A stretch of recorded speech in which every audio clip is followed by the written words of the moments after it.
Way in the back. They keep her away from the camera. That's Don, way in the background. It's no better? Oh, my God. No, it's a little better. And listen, the fact of the matter is we have working video with Don on the road. I'm not going to complain. He's getting closer and closer. We're doing pretty good here, Alan. We hear him. We see his beautiful white hair on his head, which I will describe only as that. And I feel good about it. All right. You think this can work? This is going to have to work. Now, yes. Now, I will say, I think looking he's at showing the off shot, the suit. You could make the case you guys are a little too close. You could. And that I'm actually in a position that's a little bit more the norm. But whatever, we'll make it work. So if I go back here, now I'm a little more like it's There you closer go. to Don's level. Does that look better? That looks fantastic. Now, Peter just got to step back. Peter, now it's up to you. Now I need a mic stand. Peter, can you do it? This is look. We're in a new world now. Audio doesn't mean anything anymore. What we talk about means nothing. It's all about, does it look good? That's all that matters. All anybody cares about is how does it look. All the time. Is it it's not aesthetically radio. appealing? You don't do radio. No. This is content. You make content. This is content. This is what it's about. I hate the word content. Don, a great man once said, how many chances you get? Here we go. Aaron Boone was, first of all, Joel Sherman I thought was fantastic in the Yankee media availability today. Because he asked the questions that are the ones you say, how come no one is asking this? And he asked, they were tough questions.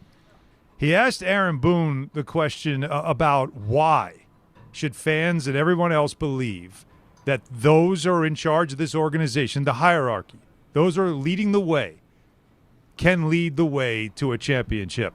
His answer sounded like a guy that wasn't sure how to answer the question. Take a listen to this. I don't know. The reality is we've had a really good club in certain years, probably one of the best clubs in the league. But all I know is it's time to dust ourselves off and try and build another club that puts us in position to take a run again. So I don't know what to tell you. Like, we have a lot of really good people here, a lot of really good players, a lot of really good staff members, and a great front office that are working our tails off to put us in the best position to take our shot every year and to take a run in October and to get to October baseball and play for it. So I can't answer that because I haven't got this team to the top of the mountain. So until I do, all I can tell you is I'm confident in my ability to lead this team. I'm confident in our organization to build a team that gives us a chance to win. But ultimately, that's, I can't tell you anything to make you feel good. That ultimately it's about us winning number 28. And all I can tell you is I'm working my butt off to try and be a part of helping us bring that back. And ultimately, what he's telling you in that cut is that we built a good enough team to win a championship. We just didn't. I don't know why. We had all the elements. We were great in the regular season. And for whatever reason, we just could not win the chip. Well, I mean, that to me it's kind of lazy analysis. Because, yeah, you had a team that was supposed to be the best in baseball, yet you lost the tiebreaker to the Blue Jays that don't have your payroll, that don't have your starting pitching, that aren't supposed to be as good as you, and yet not only were they as good as you record-wise, they dominated you in the regular season to the point that they had home field advantage in the postseason. So don't paint me like, oh, we're the best team in baseball, just stay. It's just one of those things. Well, one of those things, you ended up being a wild card team and not win your division. The answer to that question, guys, made more sense last year.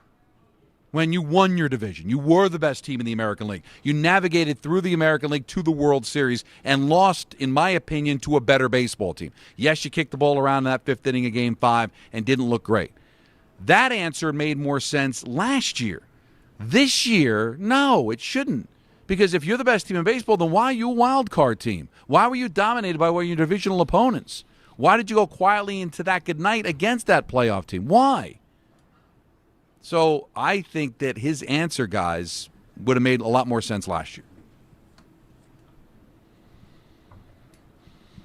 I wasn't mad at this answer, actually. I got to tell you, I was, Alan, I don't know about you, I sort of felt it was honest. Like, I'm not going to try to sell you something that I know is a blatant lie. How can he tell someone that they should continue to have blind faith in this baseball team to be better when they know they're not going to be ripping everything down from the top and starting over again.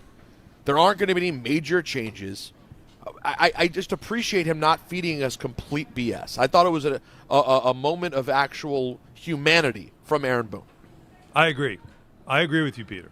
I think he was honest. I think he was fighting giving the BS response, right? Just, again, slapping more BS on top of, like, no one believes it anyway. He knows what's being said. He understands the narrative. And that's why I said, like Don famously said, how many chances you get. Right. I think even he knows, like, just think about just New York alone, let alone in baseball.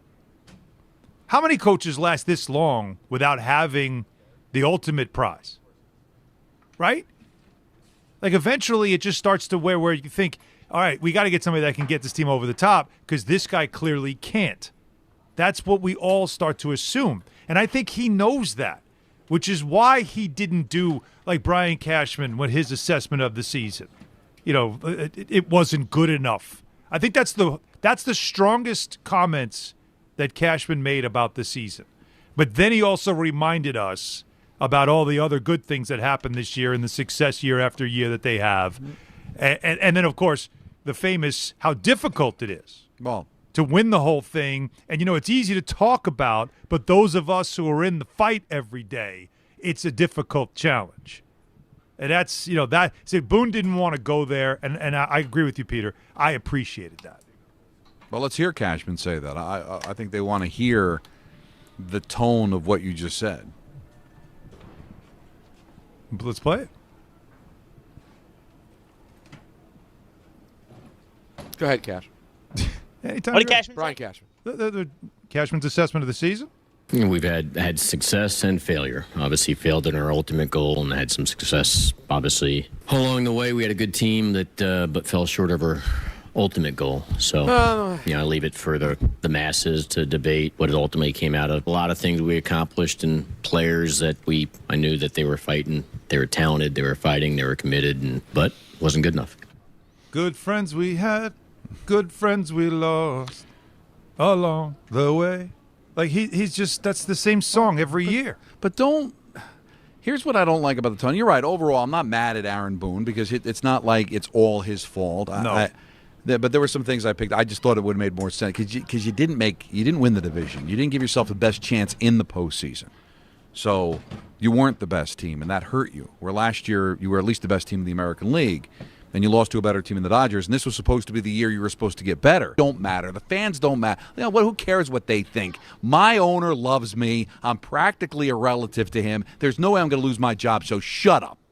That's what it came across to me, didn't it? Am I wrong? Yeah, well, we'll let the masses decide. Come on, Brian. Yeah, it's always his attitude. That's the part that bothers me. But speaking of Steinbrenner, who has not spoken, at least hasn't spoken yet, Brian Cashman did reveal what conversations with Hal Steinbrenner were like. Here's what he said.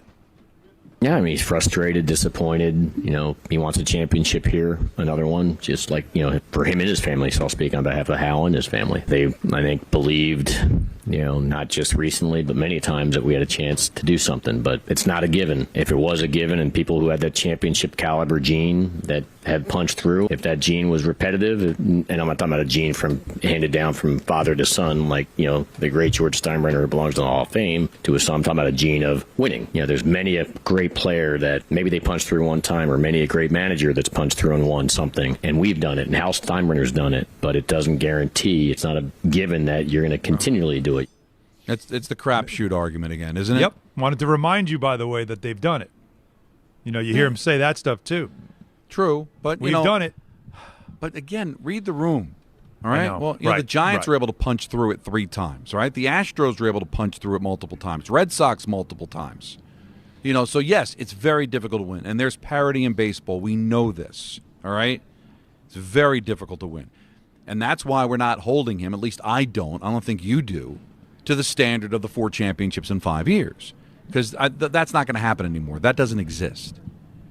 What does exist is being able to, at least since 2009, a consistent playoff team. Can you punch through once?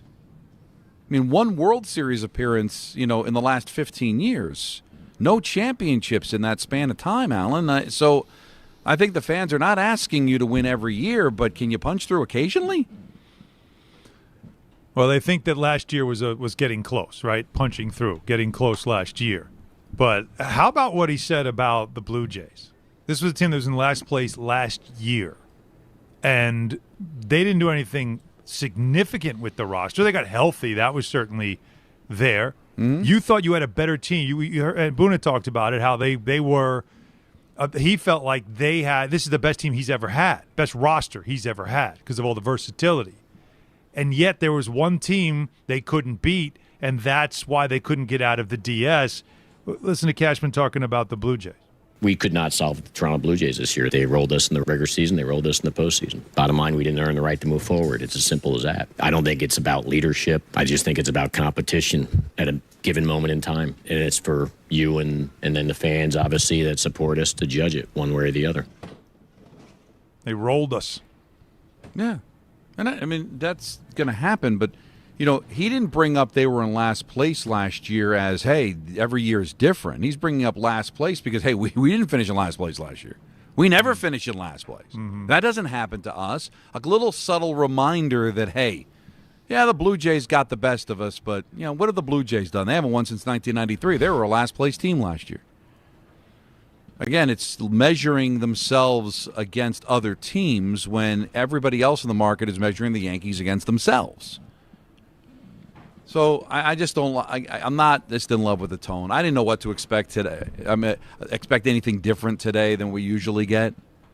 But I just because I think we all come from a place of being fans. You know, we've all covered sports now. We're a little bit jaded than the 18-year-old selves that we were when we fell in love with sports and all that. But I just don't like being condescending to the fans, as if our opinion really doesn't matter.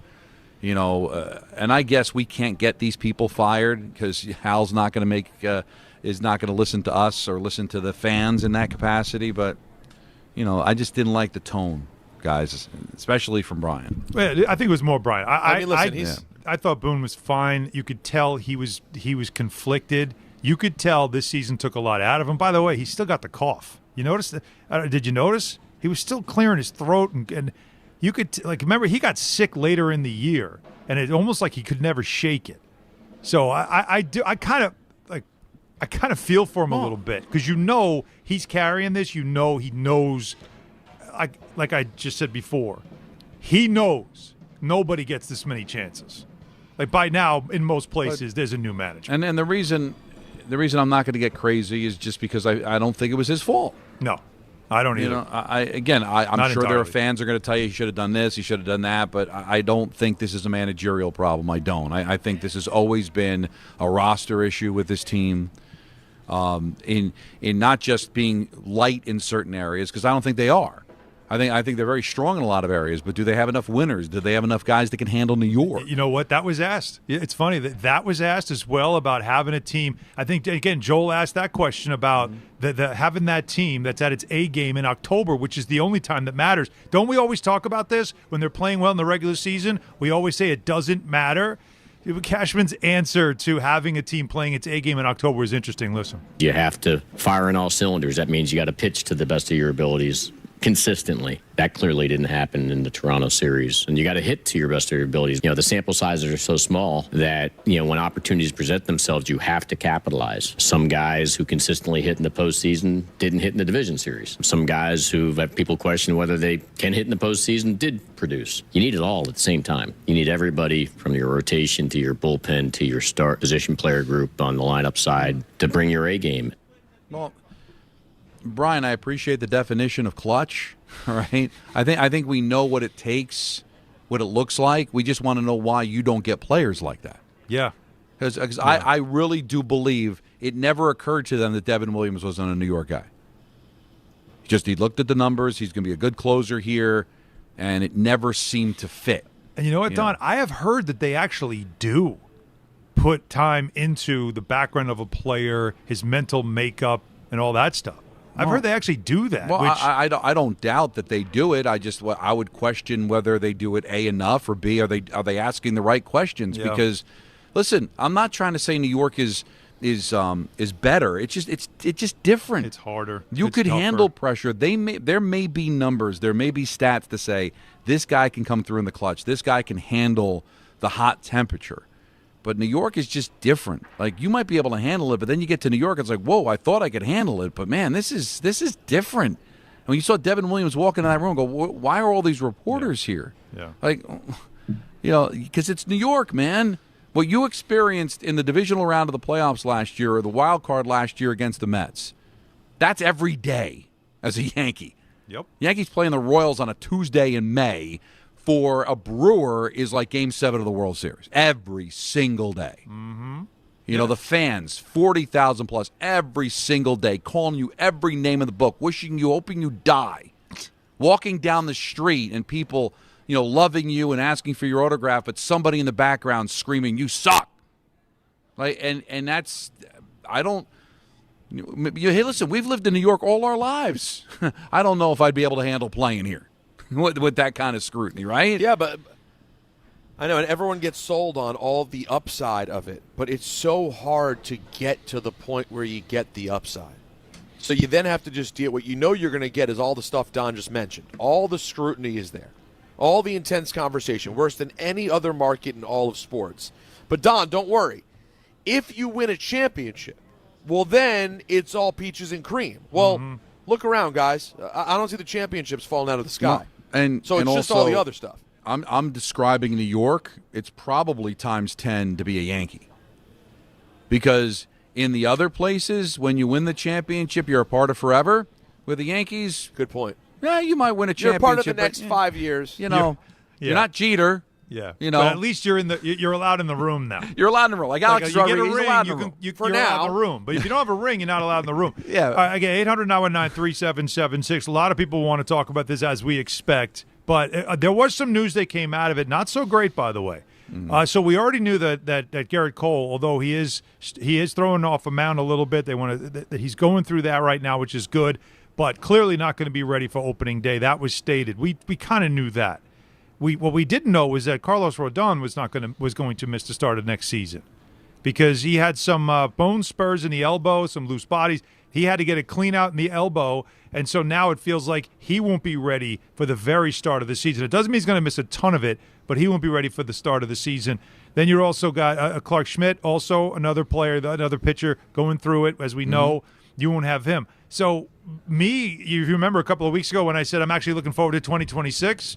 Now it's like, where are they going to be in the second half of the year in 2026 if they finally can get everybody healthy? Right. But the arms, not healthy. And then some other controversy, Anthony Volpe. Yeah. So all year long they were telling us that shoulder thing and the labrum thing, it's not affecting his play, that he can play through it. Well, then he had surgery, as we found out, and now there's like mixed signals from Boone and Cashman on whether or not it did impact his play. But what we know is he will not be ready for the start of the season. So there's a lot of questions about that. It brings back memories of Anthony Rizzo didn't have a concussion until he did have a concussion, and other times in the past where the Yankees have had players playing through things until the end of the season when we found out that there was a bigger issue. Good news, though, on this front. Aaron Judge, his arm issue, cleared. He has no issues. He's not going to need any offseason surgery. That is a one positive, Don. But the injury news was also a bit of a damper on this press conference that already felt like a morgue. Yeah, the Volpe thing is irritating because we were told it's not affecting his play, and now it sounds like it did affect his play. So that doesn't feel great. And you also worry about these pitchers that aren't going to be ready to start the season. Well, how long will it take them to become what they're supposed to be? We've seen pitchers come back from Tommy John. It'd take a while for them to become dominant again. Right, the ramp up. Rodon not coming off of that kind of a surgery, but, missing spring training. So starting the year, is it going to take to May, June before he's finally able to get ramped up? And now Volpe not available. They've got it. They can pivot. They have a shortstop, but how does it affect them? And as far as the Judge guys, I'm sorry. It seems like when the Yankees first tell us about an injury, something else happens. So right now, Judge doesn't need surgery. Is that going to be something that down the road we're going to find out that wasn't 100% accurate either? So even if I'm a Yankee fan, that's good news for now, but I'd still kind of wait and see how that ends up turning out at the end of the day. Well, I mean, and the Stanton stuff, too, elbow-wise, it doesn't sound like there's anything that they know of, at least right now. But you're right, Don, throughout an off-season, anything can change. But still, those to me are the hits. It was a very long press conference with both Boone and Cashman speaking in separate times, the media throwing questions at them. I thought Joel Sherman was fantastic with the questions, because sometimes you got to ask the tough questions that do sound kind of like they're really challenging, but you got to get those answers, and he got them, and he sought them, and those were the kind of things that you wanted to get out of this press conference. I just don't know if as a Yankee fan, there was any satisfaction with any of the answers that you got today. Not that you would have expected. We got lots of calls to get to, 800-919-3776. We're going to do that coming back. We also, speaking of the injury front, I got a concern about something involving the Knicks. They have their last preseason game tomorrow night. It's usually the dress rehearsal. Next week, in less than a week, the regular season will begin for them. Something Mike Brown said yesterday that caught my attention that you need to hear, along with some injury updates with not only the loss of Brogdon, but perhaps who knows who's going to be in the lineup tomorrow night. So busy day. Damen Woody going to join us at 5:30. We're just getting started here. Don, Hahn, and Rosenberg on ESPN New York. Just printed from the Erie Canal Press, the most coveted ticket, New York Lottery's $1 million raffle, hath arrived. 15 fortunate souls shall come into the fortune of a millionaire. Translation, the $1 million raffle is here, and 15 winners are going to become millionaires. The New York Lottery commemorates 200 years of the Erie Canal with your best odds of winning $1 million. Limited tickets available. Ask your local retailer today. Please play responsibly. Must be 18 plus. Gambling problem? Call 1-877-8-HOPE-NY or text HOPE-NY. Friends, it's football season, the best time of the year. You should be out there tailgating, cheering on your team, and enjoying every Sunday. But if you're dealing with neck pain, back pain, sciatica, or nerve pain, even getting off the couch can feel like a challenge. You don't have to live like that. There's help. Dr. Jay Shaw at Sandwell Pain is New Jersey's top pain specialist. He's Ivy League trained, double board certified, and is dedicated to helping you get back in the game. Here's what makes the difference. No surgery, no scars, no long recovery, no pain medication. Just precise, non-surgical image-guided procedures that deliver real results. Dr. Shaw treats neck pain, back pain, joint pain, migraines, nerve pain, and sciatica with a plan that's customized for you. Same-day and next-day appointments are available, and with offices in Woodbridge, Livingston, and Inglewood, relief is always close. So don't let pain keep you on the sidelines this season. Visit SandwellPain.com to call, text, or book online. Most major insurances are accepted. That's SandwellPain.com. Relief is closer than you think, and it starts today. Listen up, football fans.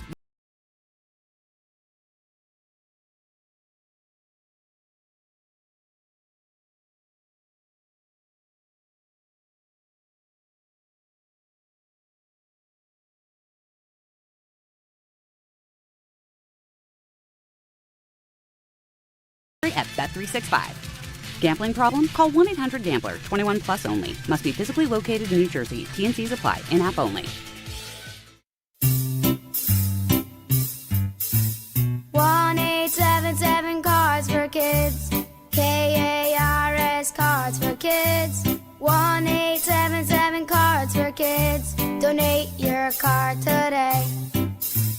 1-877 Cars for Kids. KARS Cars for Kids.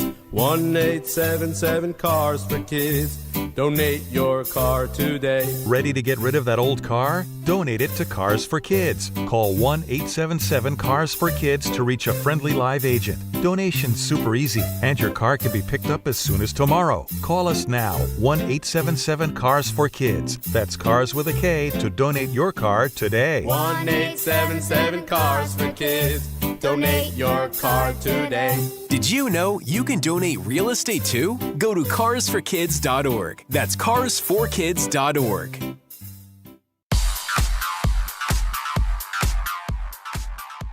And now let's take a look at the traffic with Brandy Scott. Hey there, guys. Good afternoon. Already a pretty bad ride on the LIE eastbound in Queens. A crash by Casino Boulevard taking out the right lane. Involves a couple of tractor trailers. You're crawling there from right out of the Midtown Tunnel. You stay on the brakes eastbound heading into Nassau County.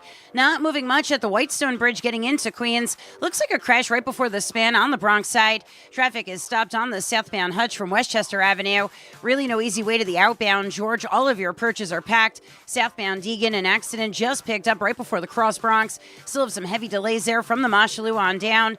Inbound George, just about 5 to 10 for the upper deck. Outbound Lincoln about 15 to 20. Outbound Holland 30 to 40. This report is sponsored by the New York City Department of Transportation. Speeding ruins lives. Drivers, watch out for pedestrians and cyclists and slow your turns to less than 5 miles an hour. I'm Brandy Scott on 880 ESPN New York. The Association on Aging in New York is celebrating the 60th anniversary of the Older Americans Act, which funds vital programs for millions of older adults. Services include meals, transportation, home care, Medicare counseling, case management, and caregiver support. Today, people are uncertain whether some programs remain available. We can help. To learn more about these essential programs and how to keep them, visit our website at agingny.org. Sponsored by the Association on Aging in New York. Some people just know you can save money on car insurance by checking Allstate first. Like you know to check Kirk Herbstreit's pregame analysis first, before talking to your brother-in-law. In this game, the key thing to watch will be the offensive line versus their front seven. If they can get pressure without blitzing, this could be a long night. Okay, Kirk. I know stuff. Ooh, checking first is smart. So check Allstate first and see what you could save. You're in good hands with Allstate. Potential savings vary, including based on how you buy, subject to terms, conditions, and availability. Allstate North American Insurance Company and affiliates, Northbrook, Illinois. Hey, fans! Welcome back to Fansville's Cheers and Tears. Oh. Okay, so like everybody deals with losing, right? To a rival on a last-second field goal. Whatever, it's fine. I'm totally fine. But I cope with losing with an ice-cold Dr. Pepper. Those 23 flavors are like so delicious. They totally wash away the pain of your college football team taking a big fat L. College football, it's a pepper thing.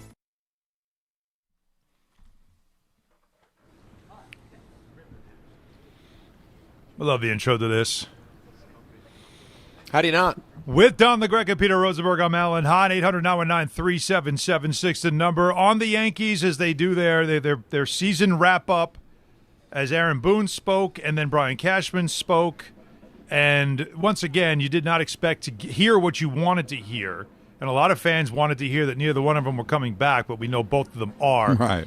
It was interesting, too. Guys, when Cashman was asked about the hierarchy and the coaching and everything else, he said of Boone, I think he's a good manager. That's one I wrote down. Like, there's some that like the phrases that I write down because they catch my attention. Right. And that was, I think he's a good manager. Okay. Like, I don't know.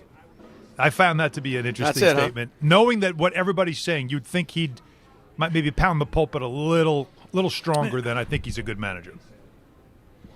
But is that I don't have to defend them, or is like I shouldn't have to, or why am I even bothering? Well, he already had his back. Like the thing about him, the Cashman I'm talking about, because we've seen so many of these, and Don, you got to know this from all the years. Peter, you too. He had his back up the minute that press conference started. You know, like you could see it. He was ready for it. So I think he was feeling punchy with a lot of his answers, but he was trying to maintain he was trying to stay level with his responses without getting emotional, but you could feel every now and then a little intensity in his words. There's no doubt he knew he was facing the firing squad. Yeah. And so he was kind of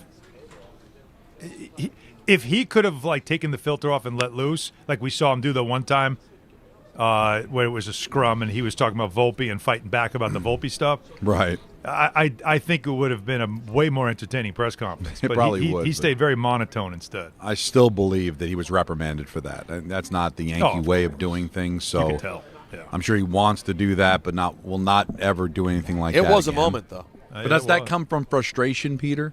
Or does it come from, I shouldn't have to be doing this? All we do is win. We're more successful than any other franchise. Why am I being questioned like this? Why are we having a press conference? People telling me how great I am. I don't you should think be handing me an award. You should be thanking me. Take a look at what other general manager is as good as I am. Wouldn't it be great if he did that? You should be thanking me. In fact, right. And I like Brian. I know it sounds like I'm killing him, but I'm just tired. It's like the same old narrative every single year. But where the fans want him fired. But the mission statement's the mission statement, and you can't run it back, even though clearly that's not the mission statement anymore. But let the fans decide. Well, the fans have already decided, Brian. You can't be that tone deaf. Pretty clear. Well, let's hear from the fans. 800-919-3776. Let's see. You know what? Corey and Manalapan is exactly where we want to begin. Go ahead, Corey.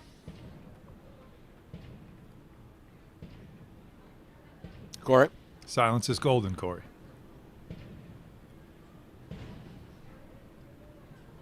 Oh, well. Jay in Westchester. How about we try you, Jay? Hey, how's it going, guys? There he is. How you doing, Jay? Yeah, I'm all right. I agree with you guys at 1%. And like I was telling whoever picked up the phone, I know they spend the money and the luxury tax was an issue, but I think it's the mindset that Cashman brings. His mindset is, hey, we're one of the most profitable companies. My bosses are happy at me. I don't think he has that instinct like his father had that we need championships. They keep putting out the same product year after year. You have to hit the home run, and that's the only way they win. They don't change up their order to bring in guys that could get on base. They just keep doing the same thing, and like repetition. It's just over and over again, expecting a different change. If you haven't gotten it in 19 years, you better try something different because it's not working. But here's the frustrating thing. Is it not working? It's not working for a championship, but clearly you heard Brian say there are separate goals. There are levels to success. They haven't reached their ultimate goal, and clearly failing to reach the ultimate goal is not a fireable offense, but they recognize those successes. They recognize as check. So if they check 5 out of the 6, they're throwing a party. The fans are upset because 6 is the championship, but I think they're kind of happy where they are. Exactly. Yeah, and that's where I think that as a Yankee fan, I mean, I've been a Yankee fan for over 50 years.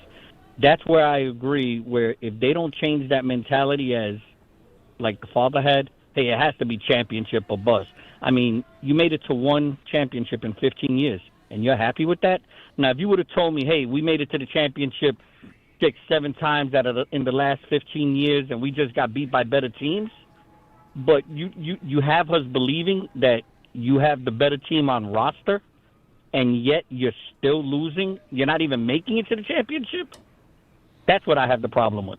Yeah. I think their goal is set wrong. Well, Jay, it's a different standard. Everybody's saying it. Thanks for the call. And that's, again, why fans are frustrated, because I do think the expectations of the fan base is no longer the expectations of the franchise. Right. And Cashman always reiterates how, the Steinbrenner family, they're about winning championship. They carry over from the father and what he's like. He acts like it's all the same mindset, but it's not. And Don, you perfectly explained why it's not, because there was a time where George had to win a championship. He had to sell tickets. He had to he had to bring the brand back from the dead when he bought the franchise. And then it got to his head and the 80s happened. But there was a time, though, there was a desperation to win because it was about making money. But now it's the highest valued franchise in North America, they and the Dallas Cowboys. Yeah. And similarly, both franchises live off of A, the history and the past, and B, the fact that they are immensely popular, and they know it's a brand that's just never going to go away. And so they live that way instead, and the rest of us live in the past of, hey, this brand is supposed to be about winning titles, not just 33 straight years of winning seasons. Now, don't get me wrong. They want to win a title. All right, I think they do too, they're disappointed they don't win, but I think the mission statement, the new mission statement for this franchise is be consistently good. Because they constantly remind you, the Blue Jays were in last place. Oh, did you see all those losing seasons the Red Sox had before they won? Have you looked at the times the Giants didn't win? When San Francisco won in 10, 12, and 14, take a look at what they did in 11 and 13 and 15, right? Didn't make the playoffs. In some of those seasons, finished under 500. So I bet you the mission statement is just, and they've done that every year, above 500, every year in contention. And that's probably the mission statement now. Well, let's go to Javi in Queens. Javi, what do you got? There he is. What's up, guys? Thank you for the Javi and not the Javier introduction, Alan. Cavassier Javier. Come on, that was special. That's right. Donnie, and I just want to reflect on our last call. I love you too, Donnie. Thank you so much for taking my call and hearing what I got to say. I appreciate you, man. Yes. So listen, with the Yankees, I think this is going to go over well with the kids. I think I'd rather hear fingernails on a chalkboard than hear anything that Boone or Cashman has to say, just because it's very rinse and repeat. They're not really saying anything. So I have a Yankees question for you guys, and I have a really quick Knicks one for Alan. With the Yankees, I just feel like the writing's on the wall. They're not going to have a big signing for a starter. They'll probably put money into the bullpen, maybe sign Bellinger, and that's about it. I think we're looking at pretty much the same team with a revamped bullpen. I don't know what you guys think about that. And with the Knicks, Alan, do you think the Knicks actually have a legit shot of winning 60 games this year? I know that's lofty, but the NBA looks kind of down, especially the East. Is this where can the Knicks finally kind of just put their foot on the neck of the East and be the beast of the East? I've been a Knicks fan for so long that I don't believe that's going to happen, but that's just the pessimistic Knicks fan in me. Alan, realistically, what do you think about this shot of winning 60 games this year? Thanks, guys, for taking the call. You guys are the best. You got it.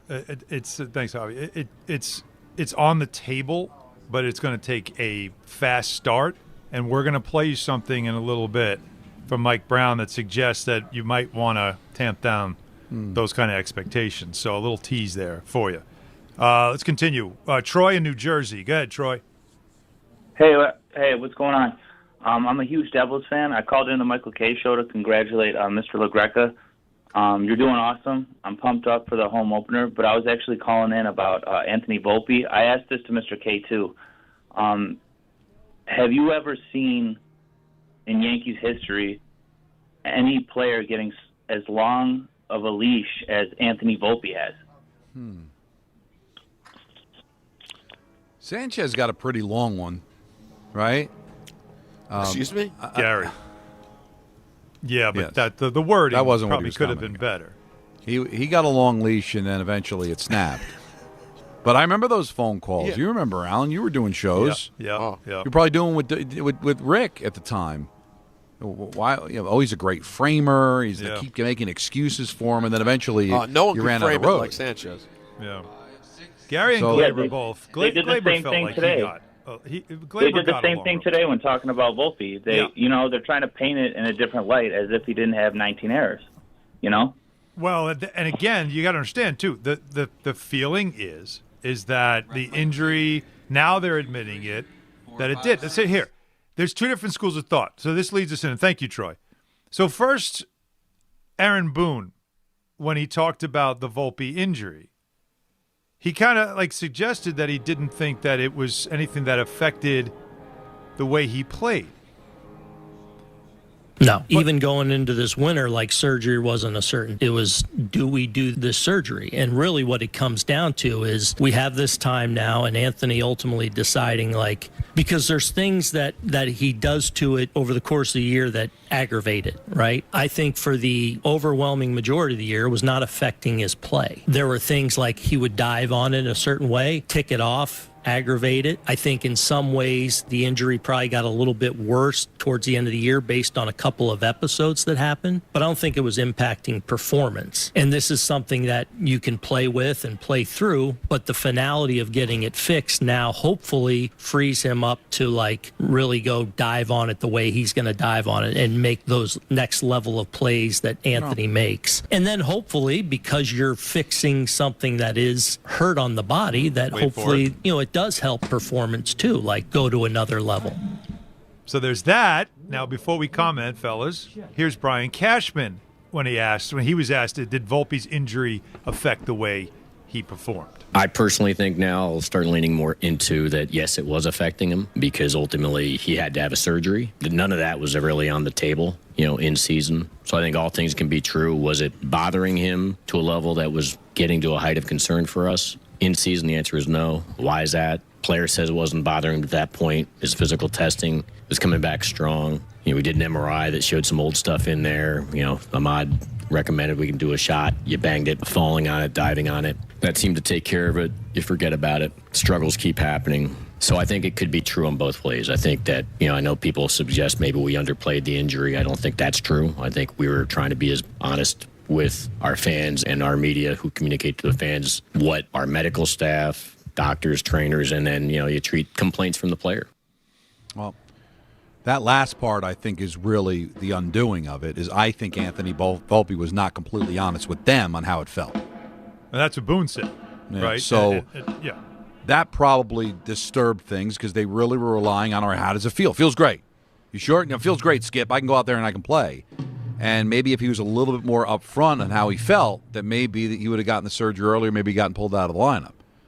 Now, I don't know how much, when they're talking about struggles, is this just the defense or all of it? Well, because it was also the offense that struggled. Well, yeah.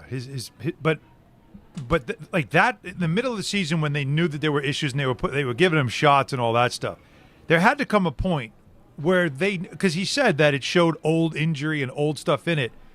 At some point, we said this during the season, you save the player from himself. You make the decision for him. First of all, you're not playing well. It's probably affecting you, and you don't want to admit it.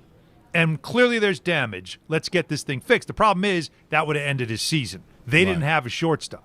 They had no other options at that moment. Until they got Caballero. And if you don't think the kid knows there's somebody down in AA and AAA, I'm sure, that is just waiting to take his spot. If you don't think he knows that, and therefore he's like, I'm fine, play through it, I'm fine, absolutely that's going on. If he had an 8-year deal, there's no way he finishes the season. Exactly. Right? Exactly. But that's human nature, and I can't hold that against him. But I can call out the organization for it. All right, more calls to get to. 800-919-3776. Like I said, there is some interesting stuff involving the Knicks. We'll get it to in the 4 o'clock hour, and Damen Woody and some football in the 5 o'clock hour. So stay with us. Hahn, Rosenberg, ESPN New York. You know so much about who you are. But do you know what makes your body your body? With over 100 lab tests and insights, Function can help you know the truth. Because you know you're made of grit, wit, and a good heart. But just how healthy is that heart? You know you're made up of all the places you've called home. You know you're made of your mom's sarcasm. And now you can find out if you have her thyroid too. You know you're made of college all-nighters and 30s early-nighters. But those still don't explain your sleep issues. You know that you're made up of good meals with even better conversation. But are you actually absorbing those nutrients? A Function membership gives you a comprehensive health check with results tracked over time. Find out what you're made of at functionhealth.com. Long Island is brewing some spooky fun at Jake's 58 Casino Hotel. We're celebrating this October for our $50,000 Witchy Wednesdays drawing. Be here on Wednesday, October 1st, 15th, and 29th from 3 to 7 p.m. when 2 winners will be drawn every hour to pick a witch's hat and win up to $5,000 cash. Club members can conjure up to 5 times entry multipliers. Fly over to where Long Island wins at Jake's 58 Casino Hotel. If gambling is a problem for you or someone you care about, please call the 24-hour toll-free helpline at 1-877-8-HOPE-NY or text HOPE-NY. Hey, it's Alan Hahn. Let me tell you about my friends at Bath Fitter. They remodeled the bath by my pool. They converted a tub into a shower. The result is amazing. Bath Fitter offers all types of custom bath renovations, including their unique PermaFit solution for a watertight fit. It's done in one day, easy to clean, and durable with no demo or mess, and it costs less than a standard replacement. Plus, a lifetime guarantee. Right now, you get no money down, no payments or interest until 2027. So start designing your bath today at bathfitter.com. There's only one Bath Fitter. Getting the right mattress helps you sleep at night. Getting the right price helps you sleep even better. At PC Richard & Son, they don't just sell you a mattress. Their experts use a 4-step fitting process to make sure your new bed fits you perfectly. The right fit, the right price, plus free delivery. It's what they do, only at PC Richard & Son. Free delivery on mattresses $199 and up. Excludes Manhattan. See stores for details. This college football season, show your school spirit every time you pay. Introducing college-branded Venmo debit cards. Rep your team on and off the field with custom school designs that let everyone know who you root for. Whether you're tailgating, grabbing snacks for the watch party, or celebrating a win, you can unlock 15% cash back at ESPN. 1 free year of Perplexity Pro and more. This college football season, score more with the Venmo debit card. Get yours now in the Venmo app. Learn more at venmo.com/collegecard. Max cashback varies. Terms apply. The Venmo MasterCard is issued by the Bancorp Bank, N.A. Your fantasy roster is set. The Smack Talk is heating up, and this season, ESPN Bet is giving you more ways to ride with your squad. Introducing the ESPN Bet Fan Center, where you can instantly link and bet on your fantasy teams right in the ESPN Bet app. An enhanced sports betting experience only from ESPN Bet, the sports book for sports fans. Make the connection today with ESPN Bet Fan Center and the ESPN Fantasy app. ESPN Bet Sportsbook. Download the app today. Must be 21 plus. Gambling problem? Call 1-800-GAMBLER. Terms and conditions apply. See app for details. From the regular season to the Super Bowl, ESPN New York is your destination for football. We've got crazy fans. If the Giants somehow beat the Cowboys, I'm going to take a dump on your head. You can feel good because you're a damn football team. Expert analysis. Marcus Spears joins us now. ESPN NFL analyst Damen Woody. Mel Kiper Jr. The Hall of Famer Steve Young. He's kind of our resident general manager, Louis Riddick. We got Mike Tannenbaum right now. And all your fantasy and wagering needs. This is ESPN New York. We are football. 1-877 Cars for Kids. KARS Cars for Kids. 1-877 Cars for Kids. Donate your car today. 1-877 Cars for Kids.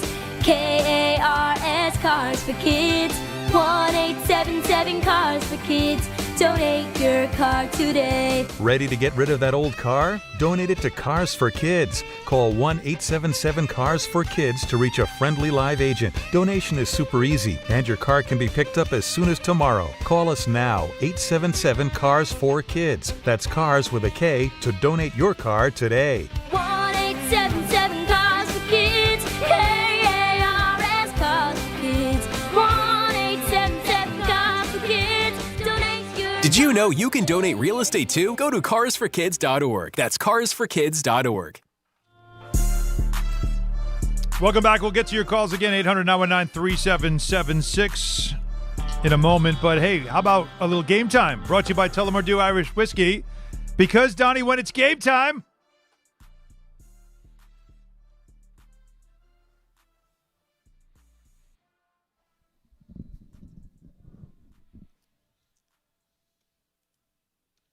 I do. Big hockey night tonight, boys. So we have first Rangers visiting the Maple Leafs up in Toronto. Coverage immediately follows us right here on 880 at 6:30 p.m. Donnie and the Devils, home opener tonight. That's why he's got that fancy tie on and the suit, the whole. He got his hair cut. Look at him, looking all luxurious. They open this. Oh boy, home opener against the Panthers. He couldn't get like a homecoming. You got to face the Florida Panthers. Devils, Panthers. That's a 7 p.m. start. Catch Donnie on MSG Networks. Islanders host Conor McGregor. Yes, Conor McGregor. That's what I said. No. Wow, it's interesting. That is not what I was. Well, why would I say Conor? It's interesting, though. But it would be interesting. If Conor McGregor on ice would be really amazing if you think about it. Think about that. Yeah. Conor McDavid, though, is a lot better at hockey than McGregor. Sure. And the Oilers at 7:30. And if you're interested in the baseball, we have NLCS Game 3 for you on 10:50 a.m. That actually is coming up at 5:30 if you wanted to switch over and listen to some baseball. ALCS Game 4 coverage will be on 880 following the Rangers. Busy sports night tonight. There's also some football too, boys. Tullamore Dew, the original triple distilled, triple blended, triple cast matured Irish whiskey. Be sure to grab a Tullamore Dew or try the new Tullamore Dew Honey during today's action. Glasses up to enjoying Tullamore Dew responsibly. Don, you excited? Home opener. What does that tell you? He is excited. What's going on? Nice and loud. He can't hear a thing, can he? Not a clue, no. He can't hear anything right now. The best thing is he's staring off in the distance, like almost like I wish I could be a part of this show. Which, by the way, we have his mic off because what are they playing behind him? By the way, that music that's blaring in Don's ears, Alan, that's what I was hearing when I heard Cashman and Boone talking. That's basically the I heard. Was just blaring music. That's a cover of Post Malone and Morgan Wallen, I believe. Oh, it's a cover? I believe that's I Had Some Help, and that doesn't sound like Post Malone and Morgan Wallen. Yeah. It didn't, but you know what? I'm good. He looks thrilled, though, doesn't he? If you can get to YouTube, if you love Don rants, who doesn't? Can I get There's also the silent rant. Isn't there a silent rant? This feels like a silent rant. Anthony, let me hear him again. Or Jacob. They're not even trying. Not even trying. Oh boy! By the way, nor do they have to. I want background music in my house and in the studio, depending where I'm working. Oh, do we have? Because you guys are going to have different background music at Knicks games, at Devils games. It's a good point. You back? You good? That was a cover band, huh? We have a cover band? I don't know. That looked like a silent protest by you. Well, it wasn't silent. I just could not hear a word. Couldn't hear myself. Couldn't hear you. I didn't even try. You missed me saying Conor McGregor and the Oilers. Yeah, he confused Conor McDavid and Conor McGregor. For some reason, I just went right to McGregor. I can understand Peter doing that. A little surprised you. Yeah, no, that was bad. That's a bad job by all these years doing this on the Michael K. Show, I never heard it this loud. And it's just in Columbus now here. Because it's opening night. That's the problem. This is not going to stand, guys. I'm going to try to figure something else out. I apologize. You know what? They play now in Newark, but they want them to hear it also at the old arena in Hold on. You know what, Alan? Rutherford. Alan, you may be overdoing it. Jacob, let me hear the music again. You may be overdoing it.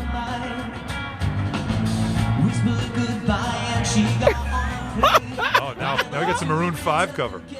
They have a live band at the Rock. You got to love it.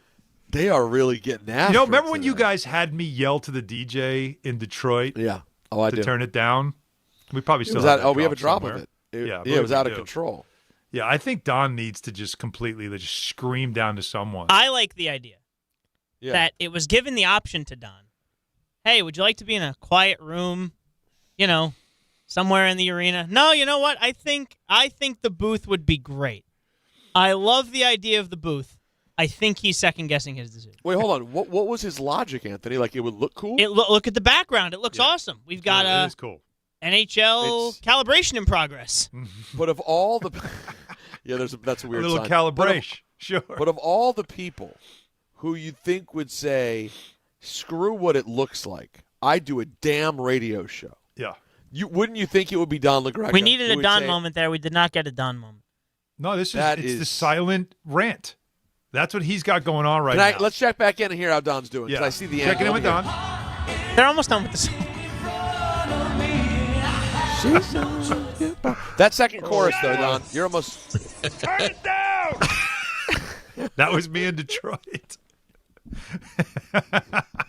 Listen, the thing I'm excited about is I feel finally like we have leadership in John Winthrop who understands what the situation is, okay? Like, there's fighting to try to make our show something it's not, and there's accepting what it is. The reality is, the three of us love doing this show. Yeah, well, Anthony, we've been broken down.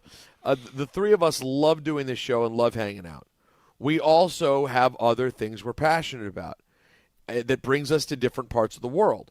In the case of Alan and Don, it sometimes is going to bring them to places where basically a concert is happening. Yes. On and off during the show, and you just got to be ready to roll with the punches. That means Don's getting potted down until this Maroon 5 cover is over.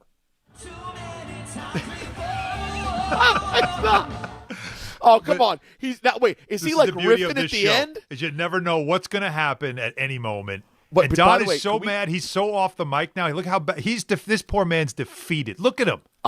His headphones are off. Home opener. Can we get a one shot of just Don, please? Yeah, just I'm sorry.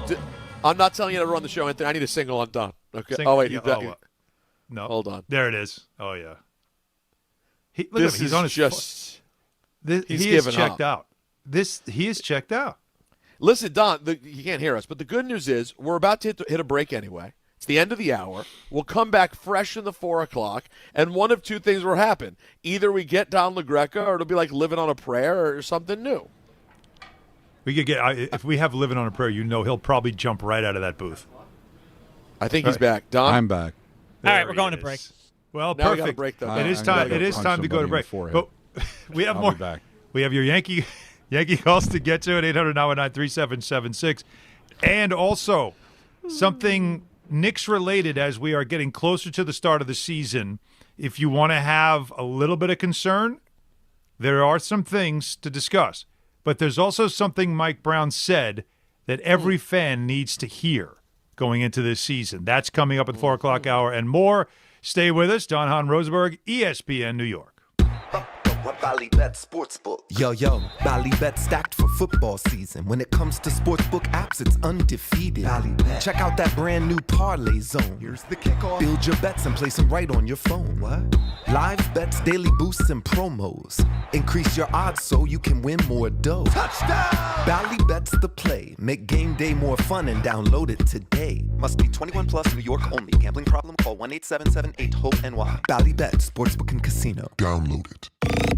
Dave Rothenberg here to tell you about my friends at Bathfitter. Now, they converted my kids' bathtub to a shower and did an incredible, really an unbelievable job. They offer all types of custom bath renovations, including their unique PermaFit solution for a watertight fit done in just one day. Durable and easy to clean with no demo or mess and lower cost than a standard replacement. And a lifetime guarantee. Right now, no money down, no payments, no interest until 2027. So start designing your bath today like we did at bathfitter.com. There's only one Bathfitter. This is an ad by BetterHelp. BetterHelp therapists have helped over 5 million people worldwide on their mental health journeys. That's millions of stories, millions of journeys, and behind every one is a therapist who showed up, listened, and helped someone take a step forward. Moments in therapy, like the right question, a safe space to cry, or a small win can change lives. With over 30,000 therapists, BetterHelp is the world's largest online therapy platform, having served over 5 million people globally. And it works, with an average rating of 4.9 out of 5 for a live session based on over 1.7 million client reviews. This World Mental Health Day, we're celebrating the therapists who have helped millions of people take a step forward. If you're ready to find the right therapist for you, BetterHelp can help you start that journey. Our fans get 10% off their first month at betterhelp.com/timeout. That's betterhelp.com/timeout. This college football moment is brought to you by Serve Pro. College football teams have moments they recovered from and made it like it never even happened. Like on September 24th, 2016, when Tulsa found themselves down 31-0 to Fresno State. With 10 minutes left in the second quarter, Tulsa fought back to tie the game at 41. And then won 48-41 in double overtime. Serve Pro, like it never even happened. Now that I'm a dad, I can't stop thinking about what would happen to my kids if something happened to me, like losing the house or not affording college. Yeah, that used to keep me up at night too. It's why I finally got life insurance from Ethos. It's 100% online. No medical exams, just a few health questions. I got $2 million in coverage for around $2 a day. I never realized it was that simple. Get your free quote at ethos.com/game. That's ethos.com/game. Rates may vary. Bill monthly. Sample rate 10-year term life policy for a 35-year-old healthy non-smoking male. 880 ESPN, WHSQ, and WCBS-FM HD2, New York. A Good Karma Brands radio station. Oh, if this is playing at the Rock, which it wouldn't surprise me. It is Bon Jovi. It is New Jersey. I'm hoping it was just an opening night thing. They've got a band, then he had the rehearse. But if this is every time, then well, again, from my experience, Don, at the Garden, when you guys remember this last season when I was doing some of the shows from the booth before games, I'm contemplating whether or not I should continue that or do it in a sound room, which is which would have less distractions. Right. But they have that point. It's usually around this time, 3:30ish, 4, where they do all the game ops stuff, which includes, like, for me, it was the halftime show, and they would do it like 3 times to the same song 3 times. Like, that can be annoying. But once that's done, it's generally going to be quiet now, Don, for you, at least until But that's 5 the thing, but like, something. But then it's back. Something. Well, not as bad. It's usually but they don't actually. Hockey doesn't have warm-ups like that. Like basketball, they start coming out at 5 o'clock and they're doing shooting and all that other stuff. Peter will tell you that during my years with Michael there'll be times something would happen, an anthem or some kind of testing something. And it would be irritating. It sounded like I was in a disco. But like Columbus and here, it's been ridiculous, and I think it's just because it's opening night, hopefully. Let's hope so. Well, you're excited, though, right? Opening night, it's like home opener. Now, it's not any different. You're on TV regardless. It's not like you're in the arena, but still, like there's a little added excitement to this, or did you get that out of the way with the season opener, or at least your season opener last Saturday night in Tampa? No, this is ridiculous. Sorry, guys. The anticipation of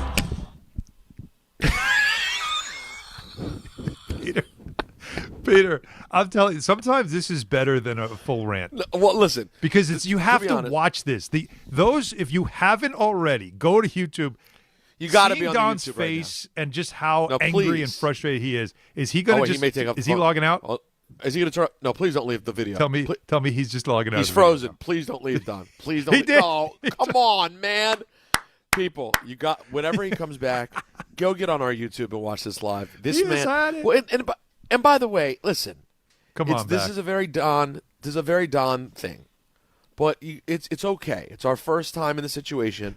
I'm sure the Devils will work with him. Yes, we'll find a place. We'll figure it out. He can't rant because this is his This is the team. This is the dream job, and they're doing this for him, letting him use this. He can't flip out right now.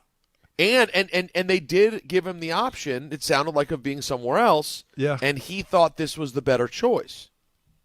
Yeah, I think. And well, at least look, for we live game and learn. one, you live and learn. That's all you can do, right? It's like the Yankees. You just got to try to glean whatever you can from the situation and move on. But if you're not in front of a computer, I recommend you get there because if Don comes back to camera and melts down again, and I really hope someone goes through this YouTube and isolates Don and makes a time-lapse video of the anger over the last 30 minutes because it has been – and by the way, I don't know if you guys have noticed, I'm now back in the show. I was borderline ending – almost ended myself.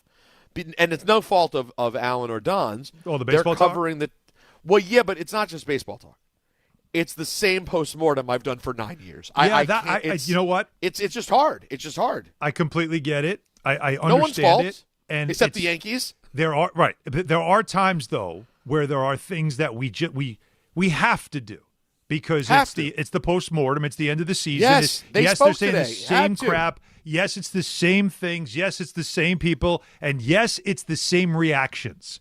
Everybody all feels the same way, but it's our job to cover this. Done. But there are other things to get to, and I promise you we're going to do that while we also wait and see. Did Don just pack up now and go to that room that is more of a soundproof room? So I wonder if he's doing that because he's just had it. In the meantime, again, 800-919-3776.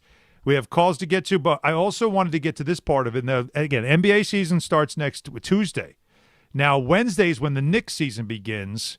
Wednesday night at the Garden against the Cavs. We're going to be at Stout that afternoon next Wednesday. For anybody that's going to be in the city or if you go into the game, our show starts at 3 as always. Yes, we will have the YouTube vehicle as well, but we'll be live at Stout right there on 33rd Street. It's steps away from the Garden. It's definitely worth your time to come hang out. I'm already getting the guest list. I'm sending out texts to people to see who we can have come through, and it'll be a great time. You won't want to miss it, so come hang out if you're in the city. But the Knicks play their last preseason game tomorrow night at the Garden. And usually, guys, this is the one, as Don is back with us, the headset's on, and now hopefully it's quieter in the arena. But the final preseason game, which is unlike the NFL and everything else, is generally it's used as your dress rehearsal. It's like, okay, now we're going to play our rotation. They'll probably take you through 3 full quarters. Fourth quarter probably when you sit people because nobody cares about winning and losing in the preseason. You want to be healthy at the end of it. Health, though, that's the concern right now. Today in practice, the Knicks were missing Karl Anthony Towns, who had a little quad issue. That's OG Anunoby, Cat to you and I. OG Anunoby, an ankle issue that he tweaked in practice the day before. He didn't practice. Josh Hart's still not practicing. As you know, he had the back thing from the first preseason game. They're ramping him back up, but he's only doing individual workouts. He has not joined the team yet. So this is almost the entire training camp that he has missed with a new system and a new coach. And then there's Mitchell Robinson, who we haven't seen since the first half of the third preseason game against Minnesota, where he played terrific and then didn't return in the second half while the rest of the starters did. and we were like, what's going on with Mitch? And it's just, managing. It's all workload management, which is a word I want everybody to get used to. In the Tom Thibodeau era, we never heard words like this, load management and all that other stuff. This is something you're going to have to get used to, and I don't blame them with Mitchell Robinson because he's had a ton of injuries, but it doesn't mean that you don't, your antenna doesn't get up and go, is he going to be all right? Because he did not practice again today, as far as that's what Mike Brown said. Will he be ready for opening night? You kind of hope so. You expect it because they're not saying anything more than just, just managing him, bringing him along slowly. But how different does this team feel if we've got some guys that are banged up? Now, again, to be clear, Anunoby and Towns are day-to-day stuff. They're not going to force these guys into practice. This is a long play kind of thing on the season that they expect to be a long season, and they hope be one that takes you into June for the first time in 25 years. But it's still, we're talking about 4 players in the top 9 on the roster. And with tomorrow expected to be the last preseason game, the question is, who's even going to be available to play in this game to get one last look before the season starts in a new system and whatnot? So with that in mind, as guys, we talked about how important a fast start to the season is for the Knicks, with added pressure of a lot of the New York teams aren't really exciting anybody.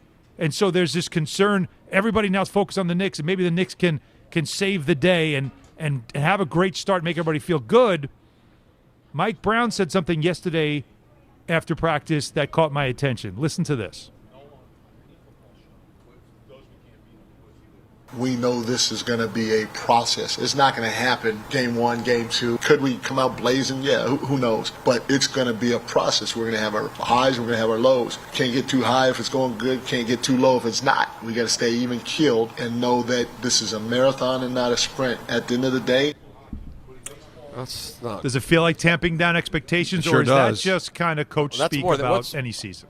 What's more than tamping down? That's like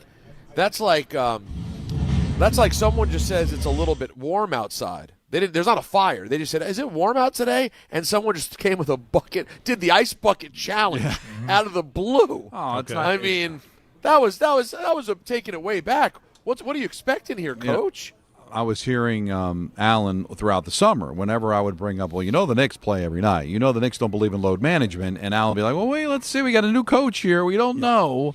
Yep. And then you got the injuries. It really sounds like he hopes they don't get off to a slow start, but he wouldn't be shocked if they did. So he's kind of giving you a little bit of a warning. It may not be win the first 12 games and blow everybody away. But, God, we need this, guys. And if we're sitting here and the team's like 3-5 to start the season, people are going to complain. Yep. People are going to have a problem with it. I'm worried about that, Don. And then you're going to be, you're Nick boy when you're telling everybody, listen, it's a new coach, it's a new system, give them time. Fans aren't going to want to hear that. They've been disappointed by their football. They've been disappointed by their baseball. Islanders haven't won a game yet.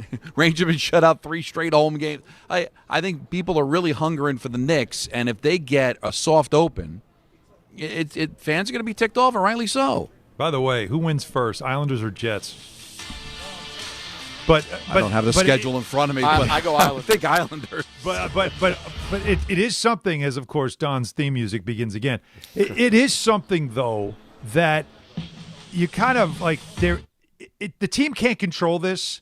The team doesn't they shouldn't care about this, but it's something I'm kind of like saying to them because, like Michael does, like I do, like Don does, like we all that cover an individual team as our side hustle.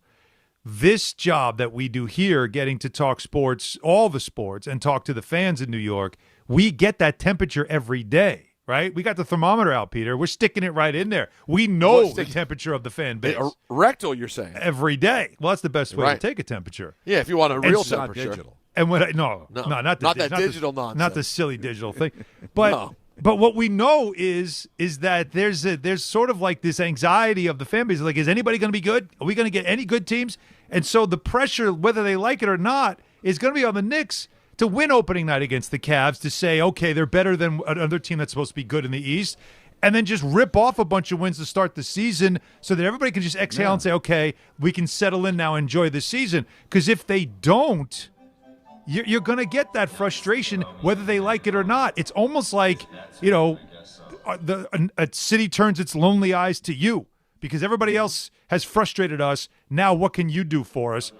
It's unfair, but it's a reality. I remember. Well, it's almost like Mike Brown knows that and is like, hold on, before everyone heaps their anguish over the Yankees onto us, just give us a moment to get out of the gate here. We got to get warmed up a little bit. Sorry, Don, you were saying. And Peter, even though I include myself in this as a member of the media, okay? So this is like media on media crime, is that the media eats that stuff up. Lose to the Cavaliers, and that'll be the headline, that'll be the conversation, like what's going on with this team right away. Instead of being a little bit more understanding, I think they'll be looking to pounce because we've seen that time and time again. Every time the Yankees or Mets get off to a slow start or lose on opening day, hey, it's not one of 162. It's, this is it. They blew it. This was opening night, and you screwed it up. I really think especially the first game and who it's against. It's the defending one seed in the Cleveland Cavaliers, a team you couldn't beat last year. Yep. I think even if you got off to a slow start, maybe the fans would be a little bit forgivable. But that first game, if you come out of there with a loss, it could be a tough day on the radio the next day because I think fans will be really hot. 800-939-3776 for the calls on this as well, because I'm curious about – we haven't really done a lot of Knicks, so we haven't done a lot of take the temperature of Knicks fans going into this season as well, because there was some talk in the summer, then we've gotten away from it. But now as we're just days away from the start of the season, and next week we'll probably – we can definitely dial it up. But just because there's one more preseason game to go tomorrow, and just because there's a couple of guys that are now being held out of practice – there's a lot of things being said that we haven't been used to over the last 4 or 5 years because of Tom Thibodeau. This was a team that everybody always played. No one sat out. There was no such thing as load management to the extreme, and some fans got frustrated by it, right? And that was their badge of honor. We don't sit out games. We play every game. Our guys want to play. Like, that was always the badge of honor. So with a different approach, especially like Robinson's importance to the team is almost at the level of Igor Shesterkin. Like, does that sound crazy, Don? Well, just on the surface it does, because he's not the player Shesterkin is. But his impact is similar in the fact that he does so many things to keep them in a game because of what his defense does, the length, lob throw. Like, there's so many little things about him that you take for granted that they've learned about him that you got to get him through. And I said this the other day, if you'll take – Dave and Rick were doing this morning, and it's a lot like what you and I were doing the other day, Don. If I gave you 55 games this season with Mitchell Robinson and healthy for the playoffs, you sign him for that, or do you want more? Well, I would like more, but I have a feeling I'll sign for it just based on the history. I mean, you have to, because this. He's a guy that does struggle to stay healthy, and so can Knicks fans embrace the idea of load management, which is the dirty word in the NBA, but a reality with a player like this who's got that much importance because of what he unlocks for everybody else. He helps Karl-Anthony Towns be better. He helps Brunson be better. Like, it's just, you're going to have to live with that word or that phrase this year. Well, we've never had to say it before. Listen, it was one phone call, Javi, early in the show. Can this team win 60 games? Well, no. If you're going to load manage, if you're going to tamper down expectations early because you've got a new coach and a new system, then that's a team that's not going to win 60 games. Teams that win 60 games are consistently good all year. They stay healthy all year. And they start hot. And more importantly, Alan, they want to win 60. Right? So, hey, listen, maybe you live with 57 if you finish with the 1 seed. I think the 1 seed's more important. I think they'd rather have the 1 seed and have 57 wins than 62 wins and be the 2 seed. Right? So, but I think, I don't know how important it is to the Knicks to be the 1 seed and have home court. But if you're saying all these things, Alan, that doesn't sound like a team that's going to win 60 games. Well, again, it's you got to get off to a hot start. 60's hard, like, that's a hard number to get to, and it does take a hot start. Like, so you start there. If they had the same coach and the same system, you could argue like that you can make that as an expectation. But because, and that's why I wanted to play that Mike Brown. Because he's seeing it probably. Like, all right, it's a new system. There's a lot to learn. There's a lot to catch on. There's a lot of little moving parts and pieces that we've got to figure out along the way. And it could hit right away, but it might not. And you might, like, just play 2 or 3 games over 500 to start the year in the first 20. First 20 is everything, guys. So, like, that's kind of how I feel too. what Javi asked, you said it, Don. I'm with you. I don't see 60, and I'm to me, it's like is just between 50 and 55 is a more attainable goal, but you still gotta get off to a decent start to get there. But you got to be top 1, 2, 3. You can't be any lower than that because you got to have home court at the least in the first 2 rounds. At the least, it's too important for this team, and the Garden is too important to them. But with a new coach, he's already letting you know. Don't get too excited. Right. And it's interesting, though, because we'll see as the season goes on, Alan. Obviously, you'll get a gauge of, by the time we get a little past the All-Star break, how realistic the 1 seed is. And you'll get an idea if that's what they're really going for. I think you might know by Christmas. Yeah, honestly, you might. Know what I mean? Well, you certainly know if you'll have no shot at it. Yeah. And now, keep in mind, Cleveland's got injuries, too. So, last year they jumped out of the gate and just took off, and everybody was chasing them right from the start. That may not happen this time. It might not. So it might be better. If the East is what everybody thinks it is, everybody might be sort of just meandering through the start of the season. It might work out for the Knicks. We don't know. There's a lot of unknown because there isn't that one team that looks like fully healthy, fully operational, and they're going to run everybody over. Everybody's got an issue. The sneaky potential bummer that's sitting out there for you, by the way, is obviously everyone's thinking about, night 1 against Cleveland. Yeah. Don't forget, I'm not being that guy. I know the Celtics are not going to compete for the title this year. I highly doubt they're going to completely roll over for the whole league. So you also, Alan, would not want to lose Game 2 against Boston minus Tatum. I gave you the start of the season, the first couple of games. Like it's what the networks wanted. They wanted those matchups. I think I'm not going to argue with you. I don't think you're being Celtics boy.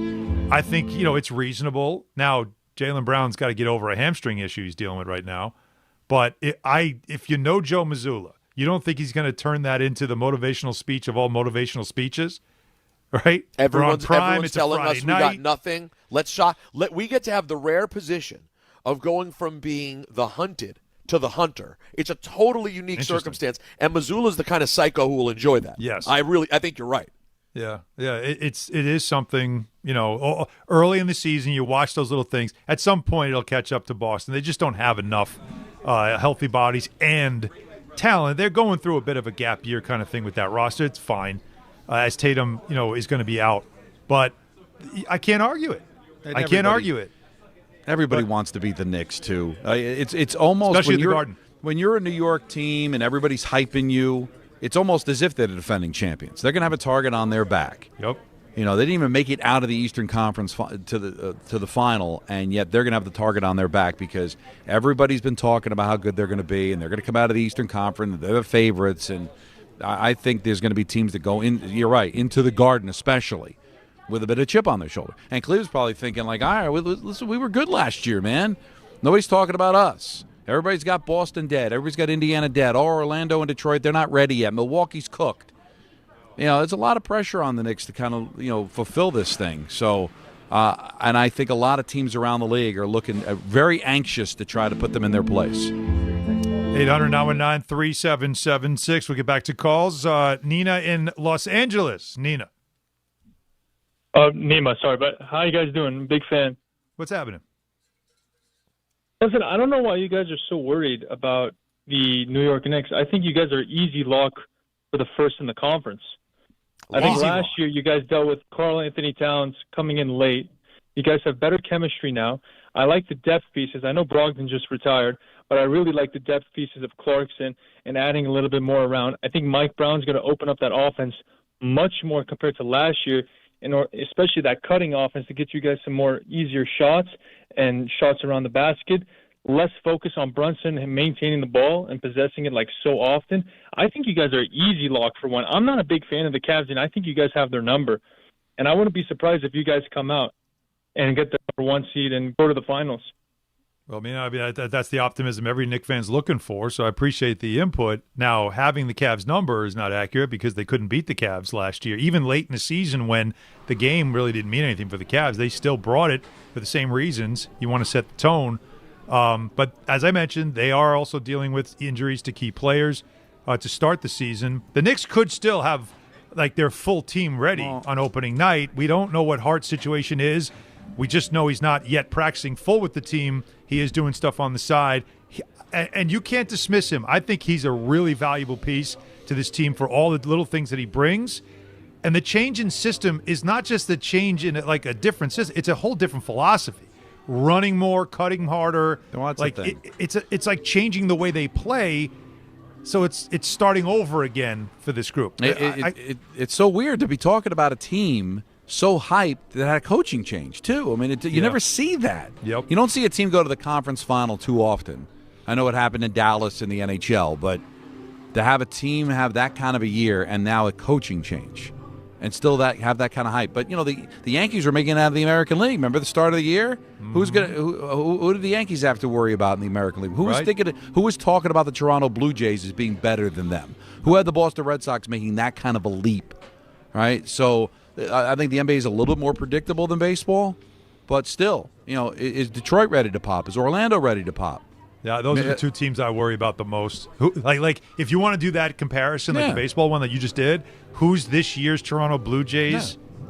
Like I would look at Detroit and Orlando as two teams that could be that kind of annoying needle in their side kind of team. And look in the NBA, who had the Cavaliers being the 1 seed last year? Yeah, nobody saw that coming. It was supposed to be the Knicks and the Celtics, right? So, we hope it's the Knicks. It should be the Knicks, but I can understand there should be a little apprehension with a new coach and already talking about, hey, well, slow start, load management, guy's not healthy. It'll be interesting, and Wednesday we'll be all over it. How bad does New York need it, though?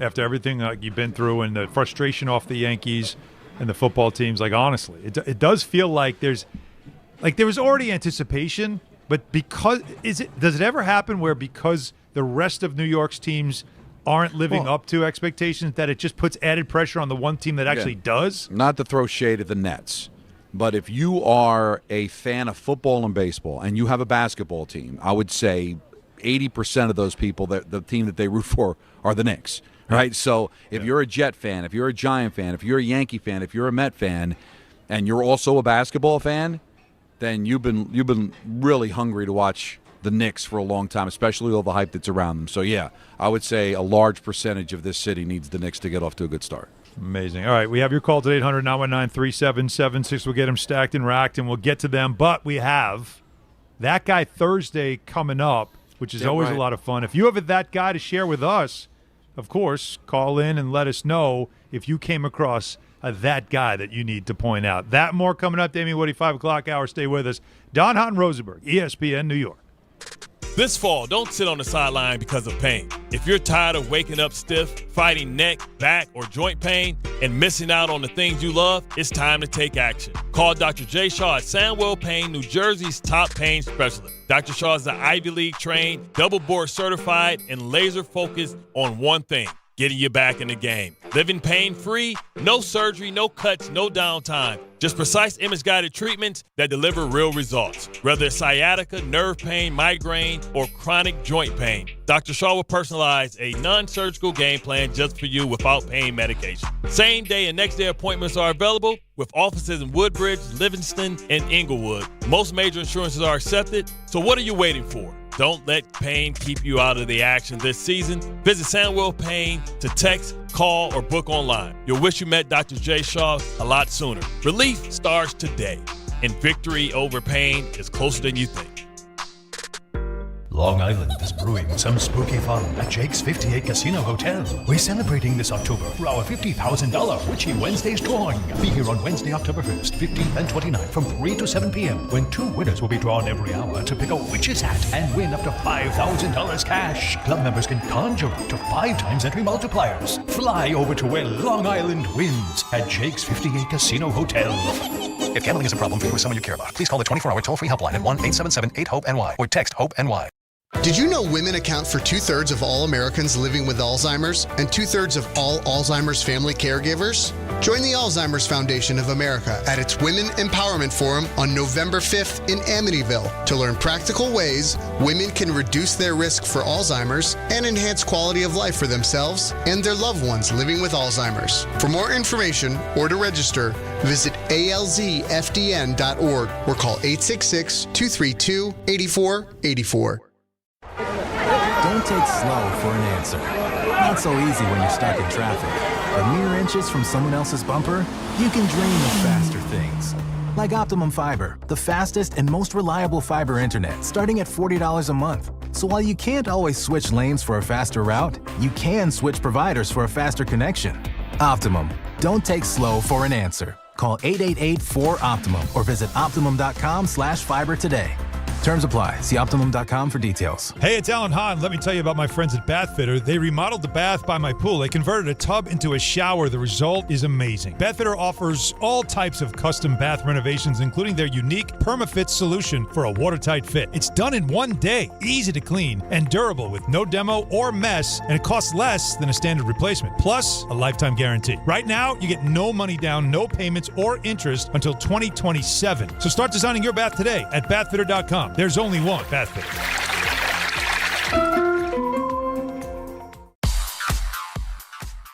Now let's take a look at the traffic with Brandy Scott. Thanks, guys. Can't catch a break on the LIE eastbound. They cleaned up that crash over by Casino Boulevard in Queens. But now we've got a new hit eastbound in Nassau County involving a tractor-trailer right lane out by Shelter Rock Road. Traffic is crawling there from right out of the Midtown Tunnel. Belt westbound at a standstill with an accident right before Cross Bay Boulevard. Jammed heading over to JFK from just after Sunrise Highway.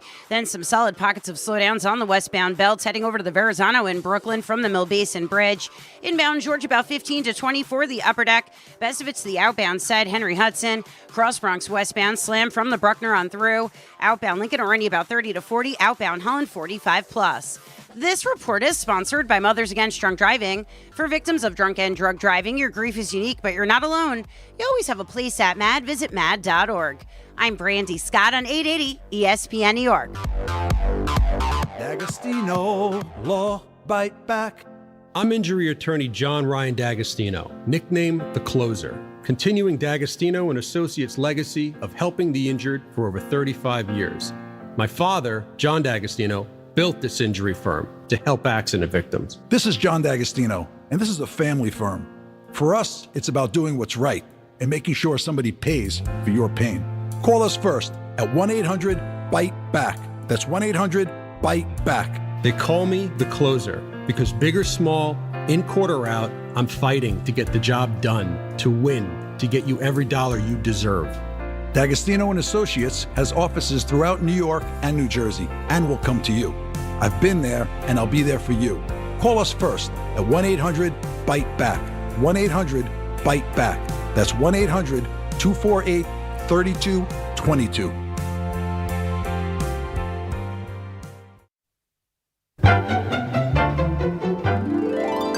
We all have that one friend. I'm talking about the yo-yos who set themselves on fire and bathe in pork and beans. Or know that one person. I'm here with my family. Who can't help but be. He's not cool. His voice is weird. He's kind of a dork. His brother's a tool. His girlfriend's annoying. That guy. I didn't know it was banner night. We won't be out for that. It's time for That Guy Thursday. Hey guys, anyone want to play some ball? With Don, Hahn, and Rosenberg. He's just being that guy. Oh, it's the best. It's just the best intro there is. You love that intro, don't you? It is very good. I don't even know what my favorite part is because there's the Don. Wait, what did you say, Don? The pork and beans line? Yeah, but what do they do? They do what and bathe themselves in pork and beans? They set themselves on fire. And bathe in pork and beans. I mean, who are those people? The Bills fans. And then you have bathe in pork and beans. And then you have Allen's, hey guys, want to play some ball?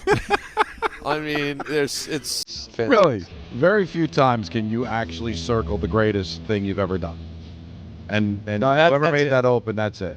And listen, I can't speak for Mike Brown of the New York Knicks, but I can speak for Mike Brown, sure, of ESPN New York, and that's his best work, right? That's a masterpiece. By the way, can we turn Don back up, because by God, they're playing Don LaGreca's music. It is nice. It's almost like now he can't even be mad. But he's not mad now. I'm not mad at this stuff. Now he wants to let loose. War pigs, baby. But wait a minute. Little Birdie told me you were singing Maroon 5 during the break. Who was? I was? Just saying. I didn't even notice I was. Might have picked you up. That's how captivating it is. Yeah, you was getting to the point you were so frustrated by the music, you could hear under your breath Maroon 5. Jacob is not protecting you, Don. I'm just going to let you know. No. I know he doesn't have my back. I still love him, though. Enough people can Love protect you too. Don LaGreca. But you had your silent rants today have been fantastic. In the meantime, this is so you. I've heard Don sing this before. Yeah, didn't you do this at a beach bash? No, I did. No, I never did this. I did Fairies Wear Boots, but same vibe. I think they're playing this for you. This sounds really good coming out of the Jumbotron. I'm going to say this is not going to get monetized, this video. I'm just calling it. We can't get in trouble for this. We can't control what it doesn't matter. It doesn't matter. No, there's no trouble. It just won't monetize. Yeah, bring Don down. That's enough. Just watch him headbang instead. You guys get the picture. You know the song. My That Guy Thursday. Oh, you got to get okay, good. Go. Well, no, it has to be the Prudential Center. They're doing too much. I love the Prudential Center. The this Rock. is too much. The Rock to you and me. The Rock to you and me, as it's known. Yes. Although, really, that guy should be Don. Because, from what I'm told, Don was offered a quiet room where he could have closed the door and done the radio show like a gentleman. And Don, of all people, Alan, you'd think he would say, no frills, I don't care about the look, I don't care about being in the... I just want to have a place doing a where I can radio show. Yeah, I'm doing my radio show. This isn't some TV show. And here he is. He wanted to have the good look out in the stadium, and he nearly had a coronary today with all the music. Because Peter, how many years? It never was this bad. This is your first time being a Devils man. Yeah. But I've been at the Rock before. And you don't remember it ever being this bad. No. Hey, Marty. So that's yours, is the Prudential The fact Center. that you have the scoreboard behind you and all the histrionics is great. Meanwhile, you'll see me tomorrow with again, I'll be in that dark room with the black wall behind me, hostage video style. But can we get you a light at least? Can we get you a light? It's tough. Nope. How about a newspaper with today's date? I'll just hold it up. Just so we know. Yeah, bring the Post with you, please. I've got a that guy. Oh, good. If I bring any paper, it's Newsday. I've got a that guy. It's a guy that we were talking about. It's Brian Cashman. He was being that guy today. Let's be honest. He was looking he was walking into that press conference ready for the fight. That he was he was going to be defiant. The only thing he was going to allow were just little moments of, yes, we didn't reach our goals. Those types of statements that he would make, right? The season wasn't good enough. Good enough. When you say good enough, that suggests it was good, but it wasn't good enough, right? Right. Not it was a bad season or a disappointing season or that's what it was. But how about this? Beyond him saying that the Blue Jays just rolled us all year, beyond, talking about the season not being good enough, beyond talking about the issues of the season, how about what area? Because he's talking the job of a GM is always to advance the cause, right? Improve the team, correct the weaknesses. So when he was asked, what areas of weakness do you want to attack in this offseason? His answer: I'm not going to unpack that today. We'll have some free agency that's going to hit. That'll create some vacancies. We have, got to weigh the available marketplace via free agency or trades with the committed payroll versus the available payroll thereafter. And again, measure opportunities. Some players are knocking on the door, earning the right maybe to take the next step from down below. Thank you. All right, there you go. Thank you. Is that guy? I mean, he can't. It's kind of built into the job. He's that guy. Why is it built into the job, though? It's a simple question. What areas of weaknesses? If you're a general manager, it's a very easy question to answer. I don't need time to assess or talk to my staff. You all saw it. I could tell you, too. This is what I see that we need to be better at.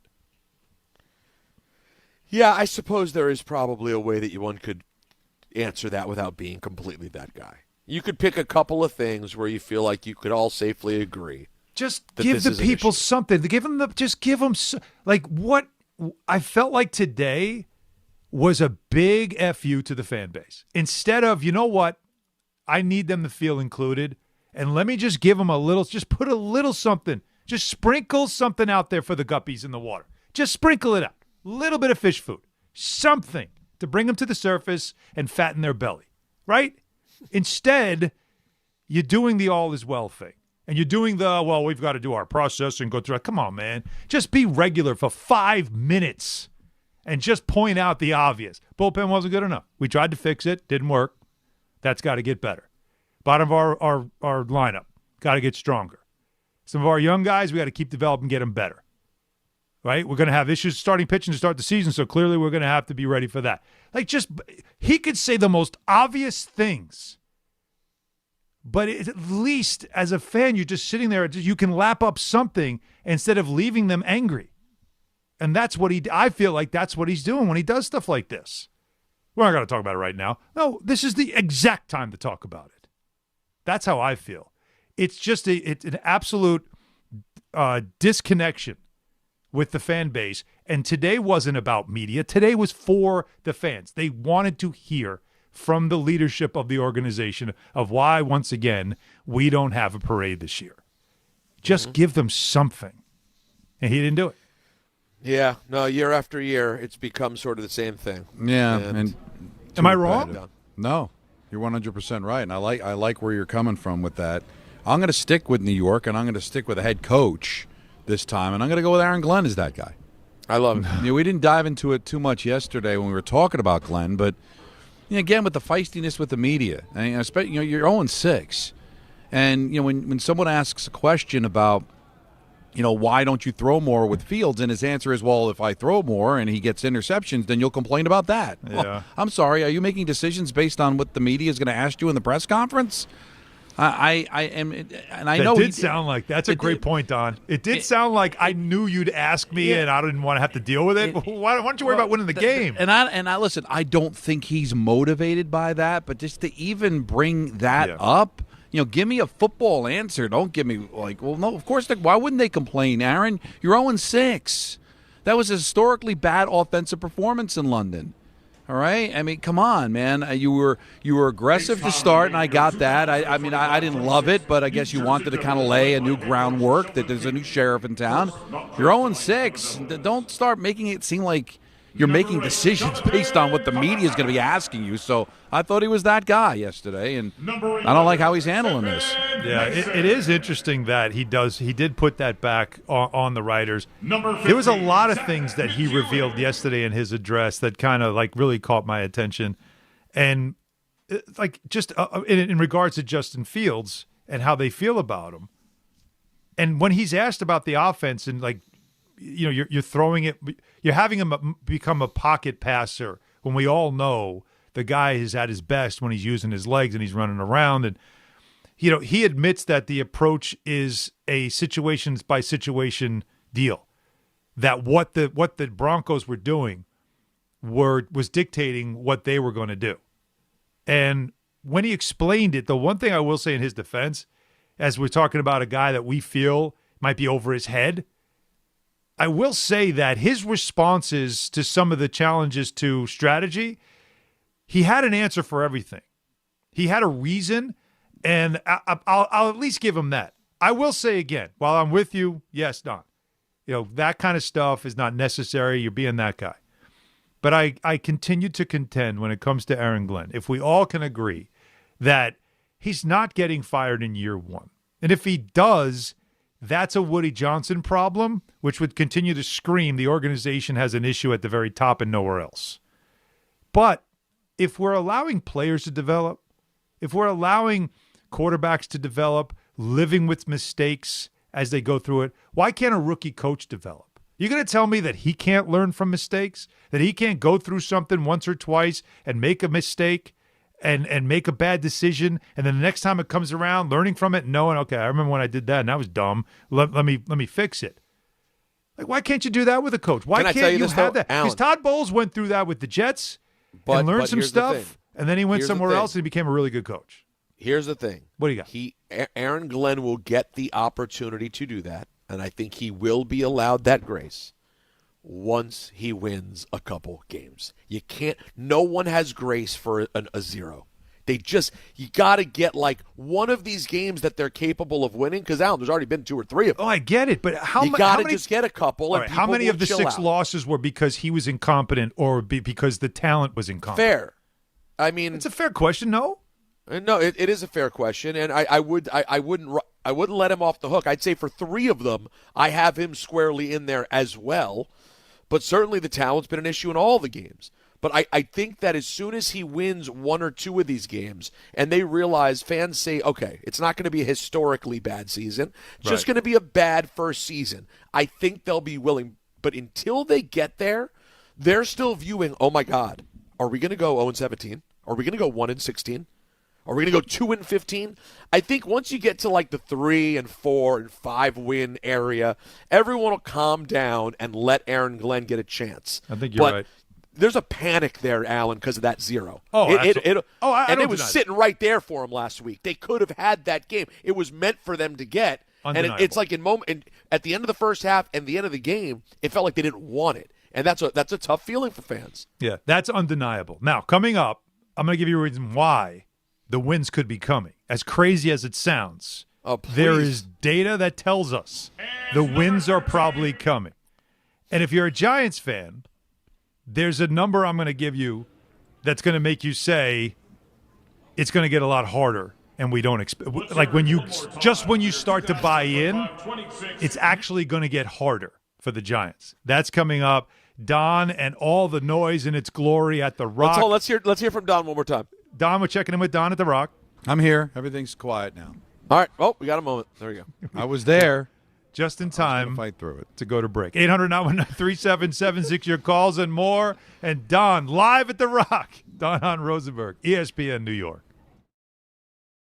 This game day with Amazon Pickup, the MVP of package pickup. Need that new football jersey for the big matchup? With Amazon Pickup, you can collect your order from secure Amazon lockers or counters near you on your schedule. Whether you're running from work or home or straight to the tailgate, Amazon Pickup makes it easy and worry-free at no extra cost. Don't miss kickoff. Grab your gear and your packages when it works for you. Find your nearest Amazon Pickup location at amazon.com/pickupmvp. That's amazon.com/pickupmvp. If you've been injured in an accident that wasn't your fault, then you need a lawyer who knows New York's unique personal injury and workers' compensation laws. At the Parisman Firm, they have decades of experience handling all types of accident cases and a proven track record of delivering huge results. Their team has already recovered nearly $1 billion for injured New Yorkers. From construction to car accidents and slips and falls, they've got you covered. Call the Parisman Firm now at 718-WORKERS, where your case is their cause. Get the justice you deserve today.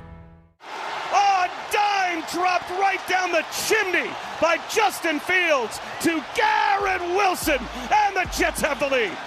Be at MetLife Stadium for the Jets and the Panthers on Sunday, October 19th at 1 p.m., presented by JetBlue. Get to the game early and secure the game giveaway, a JetBlue Jets plane magnet while supplies last. Lock in your seats now at nyjets.com/tickets. Once again, that's nyjets.com/tickets. This is an ad by BetterHelp. BetterHelp therapists have helped over 5 million people worldwide on their mental health journeys. That's millions of stories, millions of journeys, and behind every one is a therapist who showed up, listened, and helped someone take a step forward. Moments in therapy, like the right question, a safe space to cry, or a small win, can change lives. With over 30,000 therapists, BetterHelp is the world's largest online therapy platform, having served over 5 million people globally. And it works, with an average rating of 4.9 out of 5 for a live session based on over 1.7 million client reviews. This World Mental Health Day, we're celebrating the therapists who have helped millions of people take a step forward. If you're ready to find the right therapist for you, BetterHelp can help you start that journey. Our fans get 10% off their first month at betterhelp.com/timeout. That's betterhelp.com/timeout. Introducing the new ESPN Fox One bundle. Unlock all of ESPN and all of Fox One with one unbeatable price. Catch the biggest games, college football, NBA, NHL, and more on ESPN. Stream your faves, Big Noon Saturday, the World Series, and NASCAR on Fox One. All for just $39.99 a month. That's 20% off. The ESPN Fox One bundle. Offer valid for eligible subscribers only. Access content from each service separately. Savings compared to purchasing both plans separately. See stream.espn.com for complete terms and conditions. Hey, it's Reese Davis. Let's be honest, you can't keep an eye on everything unless you've got Blink Outdoor 4 cameras. While you're focused on the game, Blink's keeping an eye on your home. With up to 2-year battery life and with Sync Module XR, you can cover more space without constant maintenance. No wires, no worries. Blink helps keep an eye on what matters most. Get Blink today at the Home Depot. How doers get more done. Knicks fans, opening night is a bounce pass away. Join ESPN New York's Hahn and Rosenberg live from 3 to 6:30 p.m. from Stout on West 33rd between 6th and 7th. Steps from the Garden. Get ready for the start of Knicks basketball. Runs it off the dribble. He got it and one. Special guests include Monica McNutt, Pat O'Keefe, and more. We'll see you at Stout on West 33rd. Hahn and Rosenberg live from the Knicks home opener. Don't just listen, don't just watch. Be there. 1-877 Cars for Kids. KARS Cars for Kids. 1-877 Cars for Kids. Donate your car today. 1-877 Cars for Kids. Donate your car today. Ready to get rid of that old car? Donate it to Cars for Kids. Call 1-877-CARS-FOR-KIDS to reach a friendly live agent. Donation's super easy, and your car can be picked up as soon as tomorrow. Call us now, 1-877-CARS-FOR-KIDS. That's Cars with a K to donate your car today. 1-877 Cars for Kids. KARS Cars for Kids. 1-877 Cars for Kids. Donate your car today. Did you know you can donate real estate too? Go to carsforkids.org. That's carsforkids.org. That's all we can do.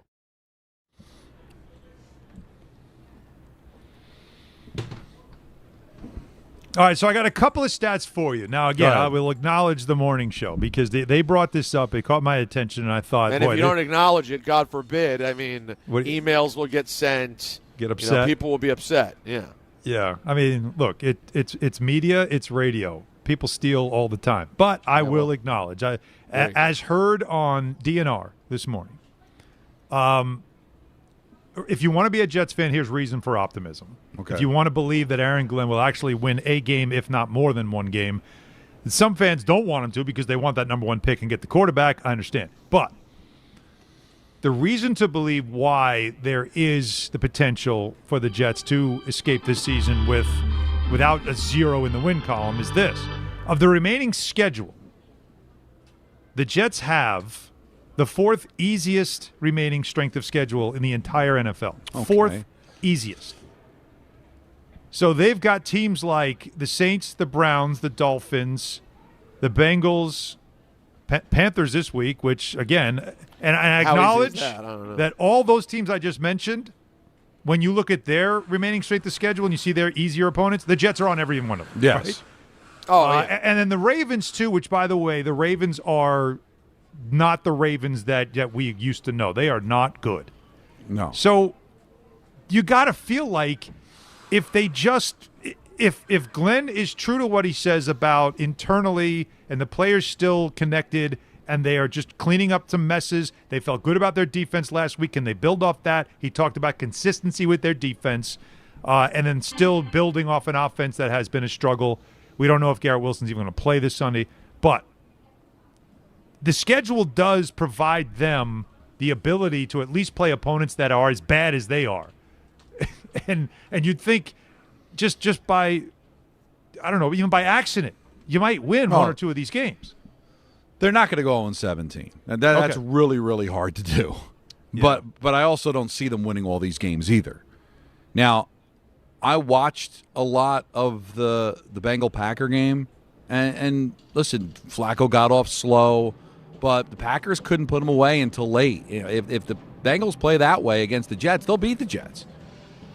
Browns, that could be a win. Patriots are a lot tougher. Ravens eventually are going to figure it out, right? Falcons are a very, very good team, apparently. They just beat up on the Buffalo Bills. Well, the Falcons are considered one of the strong teams that they're going to face to finish the year. Looking at this schedule, guys, I would say the Jets are going to finish 3-14. I think how about this? Would 3-14 still be bad enough to get the number 1 seed? Well, just remember, it'll be in the conversation for it. They'll be in the conversation for it at 3-14. But just remember, 3-14 means they go 3-8 down the stretch after going 0-6. I almost feel like if you're a Jets fan, I know this sounds horrible, you take that. How much better? The Van Halen sounds worse. I mean, they don't know. Real quick, Don, they don't know that the speakers work. They can't tell that the speakers work. I know for a fact it works. I need Panama right now. You rehearse in the garage, and then you come here and you just mic check 1, 2. That's it. Sibilance. And then you move on, right? Oh, Don, I mean, it takes a set to cover Van Halen too. By the way, this guy sounds great, but when is this band playing? Pre-game? They're probably playing in the intermission. Yeah. I didn't even know that's a thing. I don't know if I've ever heard a band during intermission at hockey. Well, they got Nashville. Hockey has bands, and NBA has DJs. Yes, that is. Oh yeah. It's if you go to two Phoenix, options you for can't weddings. hear a thing. You can't when hear you get anything. married, do you want an NBA wedding or an NHL wedding? And you know me, I'm an NBA wedding all day. Meanwhile, and again, if you're a Giants fan and you feel like, all right, with Dart out there and with Scatterboo and the way this defense can play, they really could have won 3 in a row, but they've got 2 here. You can really build off this. We've even talked about the trade deadline. Do they get aggressive? Do they make some moves? But one thing to look at is for the Giants, they have the 3rd hardest remaining schedule in the entire NFL. I mean, we've talked about this. The Packers, the Lions, the Eagles, who, they beat them once. Now the Eagles are going to want payback. Denver, a good defense. You're going to see them this week. 49ers team that is always a challenge. And the Patriots, guys, are considered a tough opponent because they've gotten off to a really good start to this season, and they got a little something going on up there in New England. So, did we get too excited about the Giants, and could this thing flop because they got to play a lot of really good teams now to finish out this season? Well, did you get excited thinking this was going to be a playoff team because they beat the Eagles? Or I was just excited because it was an entertaining game and they look like they can actually play ball. Okay. I heard a caller on K earlier saying, don't make a trade for a wide receiver. You're not making the playoffs anyway. Make that deal during the offseason. And I'm like, well, that's somebody who's looking to see if they're going to make the playoffs. I just want to give the Giants the best chance to function and give my quarterback the best chance to be successful. And success to me, I'm going to be like the Yankees. I'm going to find different ways to succeed besides winning. But I think if it fits here of just being a good team, being competitive, making sure you got yourself a quarterback. And if that means you lose to the Packers and you lose to the Lions and you lose to the Patriots, so be it. Just don't lose 40-0. Lose 27-24 to the Packers, I'll feel better about it. But turn the ball over 5 times, Peter, and not be in the game, that's a different story. Well, here's the hard part. If you're a Giants fan, it's not allowing your expectations to be the thief of joy. Because if the Giants win this weekend, Allen, against the Broncos, and let's say the Commanders lose to Dallas, but certainly on the table, Dallas can score, and the Commanders don't stop a lot of people. All of a sudden, you're a Giants fan, you're going, wait a second, we're 3-4. We're tied in second place right now. We're in the division. Let's see what we can do. By the way, I totally get that mentality. If it was my team, I'd feel the same way. But what you don't want to start doing is start getting sort of irrational hopes for this year and letting that get in the way of what you really want to do, which is just build this season and develop something over time and know if at the end you do, in fact, I'm sorry, guys, I'm not able yet, even after a few games and 2 wins, to say you know for a fact who Jackson Dart is. You are still in the process of deciding whether you have found the quarterback and you have something to be excited about moving forward. You know what I'm saying, Alan? Yes. Don't let the potential for the playoffs, because the NFL's wacky, start throwing you into a tizzy. Develop this team, develop this quarterback. That's the plan all along for the Giants. That's how they've always approached this. But when you're a fan, it's very difficult to squelch anticipation when you see something that finally looks like it's going to hit and you want it to turn into that magical run, that moment that you go, okay, now we can start winning, right? And you got to tell a fan, nope. Well, you know how big this week is for that? Yes, it's huge. If you end up beating the Broncos, which is on the table. They are? Yeah, it's on the table. It's not crazy. The Broncos are not a bad team, but they can be had. The difference emotionally in this city, think about a Tessa, for example. Think about the biggest Giant fan. Think about a Dave Rothberg. That call Monday? Oof. The difference between 3 and 4, I don't care what they say. I know they'll tell you, oh, no, we just want to see Jackson Dart play well. The difference between next Monday being 3 and 4 and 2 and 5 is it's two different planets, right. Okay? You almost hope they go to 2 and 5 so they can be realistic. 3 and 4, we're going to be starting to make wild card weekend plans. I mean, that's where this thing is going. It's a real thing. I guess the thing that I fear, Peter, because you're right about everything you say, is that, all right, you start to win a couple of games here and you start to believe this team can make the playoffs. And then he has what most rookies will have is the Saint game again, where he turns the ball over 4 times. Sure. Now, is the fan base going to be like, oh, he's just a kid, or I can't believe it, they sucked us in, it's another bad quarter. Like, it's a tough city to do that in. And I'm not saying you got to react to the fans, but it's part of it too. It's like I just want to sit back and just see the team play well. I want to win games, and I'd love to see this team be a playoff team. I remember 1994. Giant fans remember 1994. The Giants got off to a miserable start. They had Dave Brown. The division wasn't very good. The conference wasn't very good, and they found themselves like being alive for the last day of the playoffs. For a playoff spot on the last day of the regular season. They had to beat the Dallas Cowboys, but the Packers had to lose. And the Cowboys mailed it in because they already clinched. So the Giants won the game, but the Packers beat Tampa, and the Giants missed the playoffs. And it was disappointing, but it didn't lead to anything because Brown wasn't the guy. Right. And 95, 96 happened, and everything kind of fell apart from there. I don't want something fugazi. I want to build towards something here. And I don't want to be on the fast track. I want it to be whatever the natural progression is. And I want to get a wide receiver to help the kid grow, not I want to sneak into the playoffs. So I don't know with that tough schedule, I just want to see what it looks like. For the Jets, if this defense starts becoming that defense, like if they let's carry really boys. Let's carry this conversation over. Wow. Yep. Goal was scored. We hear Don. That's excellent. Great timing. I love that. I need that more at 4:59:42. Yeah. Perfect time for us to say we'll carry this conversation over in the 5 o'clock hour. Stay with us. 800-919-3776. We got calls to get to as well. Don, Hahn, Rosenberg, ESPN New York. Health surprises can change your life in an instant. You've seen it happen to others, but it doesn't have to be your story. At Princeton Longevity Center, we customize actionable and proactive health plans to maximize your lifespan and take control of your health. Our Cancer Check program combines cutting-edge technology with top medical expertise to keep you ahead of potential risks. With advanced full-body imaging, genetic testing, and multi-cancer detection blood tests, we look for even the earliest signs of problems. Results are analyzed by expert physicians who craft a personalized plan to safeguard your future. You're not just a patient, you're a partner in your health journey, backed by a team committed to helping you live longer, healthier, and more vibrantly. Our programs have saved hundreds of lives and empowered countless others to take control of their health. Be proactive with your health for the ultimate peace of mind. Call 888-8000-PLC or visit PrincetonLongevityCenter.com. And now let's take a look at the traffic with Brandy Scott. Thanks so much, guys. We've got a new issue on the belt eastbound over in Brooklyn. A crash right after Coney Island Avenue. Jam there from before the Verrazano. You're backed up into Bay Ridge. Westbound side, still have this accident in Queens right before Cross Bay Boulevard. Not moving much, heading over to JFK from Sunrise Highway. Just packed across the Upper East River at the Whitestone and Throgsneck Bridges. Solid ride there from the Bronx side.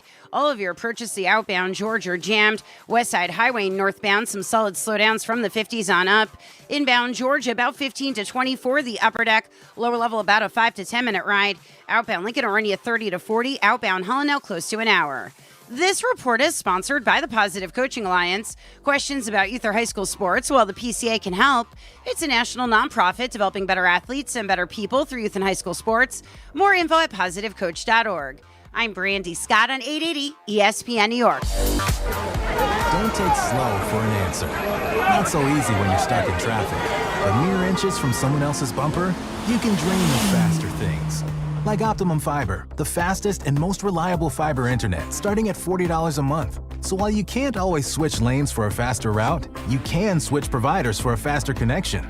Optimum. Don't take slow for an answer. Call 888-4OPTIMUM or visit Optimum.com/fiber today. Terms apply. See Optimum.com for details. Hey, it's Alan Hahn. Let me tell you about my friends at Bath Fitter. They remodeled the bath by my pool. They converted a tub into a shower. The result is amazing. Bath Fitter offers all types of custom bath renovations, including their unique PermaFit solution for a watertight fit. It's done in one day, easy to clean, and durable with no demo or mess, and it costs less than a standard replacement, plus a lifetime guarantee. Right now, you get no money down, no payments, or interest until 2027. So start designing your bath today at bathfitter.com. There's only one Bath Fitter. Coach Saban here. On the field or on your walls, coverage matters. That's why I go with Behr Marquee Interior Paint and Primer from the Home Depot. Exceptional hide, advanced stain blocking, and over 1,000 colors to choose from. Behr Marquee delivers one-coat coverage that stands up to real life. One-coat coverage, no overtime. Behr Marquee, only at the Home Depot.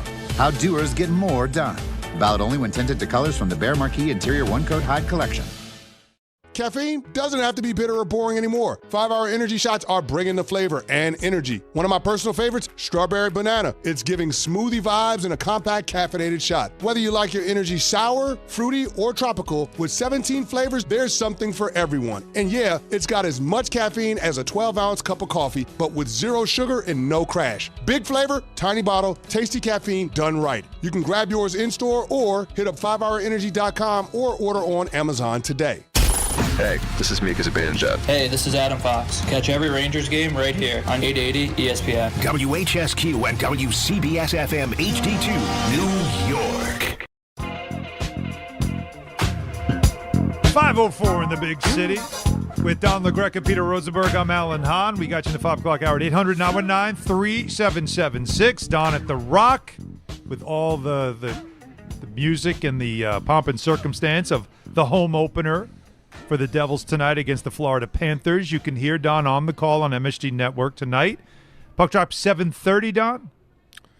No, it'll be puck drop will be like a little after 7 o'clock. Okay, so it's a 7, so 7-ish. Okay. Yeah. So that's coming up on MSG. We got a lot of hockey tonight. Rangers playing tonight in Toronto. The Islanders have the Oilers at UBS. The Oilers are in town for the whole week, I guess. Yeah, and this Saturday, weekend, yeah, and then this weekend, of course, we have Week 7. Believe it or not, the Giants and the Broncos. So there's anticipation from Giants fans because the Broncos needed a lot, including the Jets helping them to beat the Jets in London, and the Giants coming off a huge win over the Eagles. And there's a sense of maybe they could get one here. And now, as Peter said, suddenly 3-4 looks a lot different than 2-5 would look, and the anticipation would continue to build. Denver is a 7.5-point favorite. They are home, but they are coming back from London. But they are home, and it's mile high and all that stuff. But I wanted to point out a quote that I saw from Jonathan Cooper, the linebacker of the Broncos, and I'm wondering if it is a little. Oh, great, we have it. This, guys, is what you would expect after what you saw from after the game Thursday night when the Giants won. And you love the youth and exuberance of Thibodeau and of Dart and how they were celebrating, the shirts ripping off, and the dancing, all that stuff. But you also know that's going to catch everyone's attention. Yeah. It caught Cooper's attention, the Denver Broncos linebacker. Here's what he said. Yeah, I mean, he's a young guy. He's, feeling himself a little bit. He's out there running around. He's got the chain on. He's dancing. I feel like everybody needs something, But we've went against QBs who have ran around in the pocket and have tried to do stuff with their legs. So ain't nothing we haven't seen. Mention the chain on. Yeah. That is something to watch when you are doing a little too much of it, is after a while you're going to, Thibodeau's already dealt with it with some of the defensive linemen where they're trying to get him hey, calm down. Dial it down, buddy. And that is one area, as we know with Dart, is he's got to slide more and stop trying to, battle through people. But once you get everybody's attention and they know you're going to dance, you're going to do a lot of that kind of stuff, the tackles are going to have a little something extra to them, right? The pursuit's going to have a little something extra. And I imagine you got the red dot now, right? Like you're on the radar now. Yeah, you want to do your little dance? You're trying to do your dance? Well, we know you're waiting to do your dance. It's just something to watch. I'm telling you, something to watch Sunday. I'm just wondering how much New York plays into this. Like I mentioned about the Knicks, how they got a target on their back even though they didn't even go to the NBA Finals last year. Because you play in some markets, like you play in Denver, and you're a good team, and you play some nationally televised games, and here's this team that really was an embarrassment last year, is under 500 this year, and look at the attention they're getting for just winning one game against the Philadelphia Eagles. They beat the Philadelphia Eagles the week before. Nobody seemed to really care about it, and they're a winning team. They went to the playoffs last year. You hear the Giants, they won 3 games last year. They're on their way to probably winning 5 this year. They beat the Eagles, and all of a sudden everybody's going nuts, and Dart and Scattaboo are getting all this attention. I'm wondering if there's some markets and some players who are like, I want to shut these guys up. They haven't accomplished anything. We're so much better than them, and they're strutting around, and everybody's talking about them on Sports Center and football. All of a sudden, they spend 60 minutes waxing poetic because what else you need to fill the time? Especially now, right? Because what happens after the Thursday night game, Peter?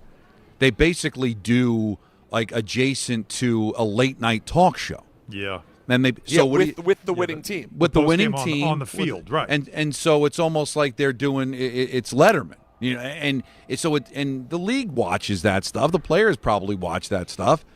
And so there might be an envy there. And then what happens on this Sunday night? It's a little toned down because they had to get to the news. But like Monday night, not only that, and players are traveling and not watching as much. Exactly. But players on Thursday night, you think they're not sitting around with that game on and post game on? They all saw it. And then what happens on Monday night? The star of the game is on SVP. Yep. He interviews him on the field. Like so, there's a Scatterman vibe was on to it. SVP on Thursday night too. Right. So, see, you're all over the place, and they're like, "Who is this guy? Can't even pronounce his name. He's on a 2-4 football team." Guy's ripping his shirt off with Ryan Fitzpatrick on Prime. Yep. We had a very interesting discussion off the air about that last week, about how we felt about it. It's not my cup of tea, but I get it. Younger players are going to show off and all that. I'm always the Barry Sanders, give the ball back to the official, act like you've been there before. But I'm not going to fight it. But this was after the game, Don. Younger generation's going to do that. It's not for you. It's not a for me. Generation. But you know what? Let's not. This gets brought up during baseball too. It's also not for a lot of players too, Alan. Like it's not just old and young. There's a lot of players around the league like, oh, look at these punks. Yeah. You're 2-4. Shut up. And whether that's right or wrong doesn't matter because if I'm getting paid to tackle him or chase him down in the backfield, you don't think that gives me maybe a little more added motivation? Did I get the shut that guy up? Bart always told me, he said that guy gets the red dot. And you know what that means? Of course. Like, okay, now you're in the crosshairs. You're the target now. We're going to make sure. We're going to let you know. Like, okay, you're a big star now. Oh, like you're running around teams, you're dancing. Okay. Let's see how let's see if you dance after this hit. And that's a real thing. Now, I love the enthusiasm. As I said Friday, I think the franchise desperately needed that kind of injection of enthusiasm and optimism and bravado. I think they desperately needed it. You could tell Dable loves it. I mean, he practically kissing him on the cheek. I think didn't he kiss him on the cheek at one point? Like he really was headbutted him. I know that. Whatever it was, but you could just see like he is just all about him, which is great. And those two, it's like the buddy cop movie we didn't know we needed between he and Scatterman because they're both just these right. These college bros coming into the NFL, just having a great time, chugging a beer and ripping off T-shirts. But as you know, okay, you got everyone's attention. This is that type of game. They got Nick Bonito. He'll get after the quarterback. They've got a defense. I know it's Sean Payton, and everybody talks about offense with Sean Payton. They got a defense that gets after it. And they are well aware of the Giants. Well aware of the Giants and these two guys. And maybe not as well aware if it had been just a quiet 2-4, but it's kind of a loud 2-4 now. And again, both could be true because I am 100% with you. The Giant fans needed that. They needed that moment. It's been a real rough couple of years. And I loved it. So you get it. And a little attitude goes a long way. I think both can be true. But it does put a target on your back. And they're two kids that are going to make their mistakes. And I wouldn't be surprised if Dart, even if he's on his way to Hall of Fame career, goes to Denver and throws 3 picks and a pick 6 and maybe cost the Giants the game. Because that's part of the growth process of this. And you take a look at their schedule. You mentioned it, and what's coming up after this, having to play the Eagles again. You don't think the Eagles are going to have a chip on their shoulder? Absolutely. As broken as they are. Mm-hmm. They're going to have it back in Philadelphia. They're going to want to pay the Giants back, and then you've got teams like the Packers and the Lions. So even the best of teams have a difficult time navigating through that schedule. That's why, as frustrated as I am, they lost to the Saints and the Cowboys, and how much different things would look if they were 3-3, 4-2. This is kind of what it is. So let's just move forward, forget the record, and just play better football. Let's see if we got a quarterback, a running back, and a coach, and move forward that way. 800-919-3776. Back to the calls we go. Let's go to Victor in Roselle Park. Victor? How you doing, guys? What's up, Victor? Good. The only thing I wanted to say, I'm excited about what's going on, but I want to temper it because I think one thing that has been decided, and I guess we can argue this, but I think we don't have a coach. I think we have a good quarterback coach or a good offensive coordinator. My concern is the way that Jackson Dart plays. If he gets hurt, then we're not going to be any good anymore because Dable has already shown us that he can't work with somebody who's not his guy. And some of the great coaches in this league, like the one from Minnesota, San Francisco's coach, you plug in another quarterback, they look like a competent team. And now we got Daniel Jones in Indy with a good coach who's found out how to work with him.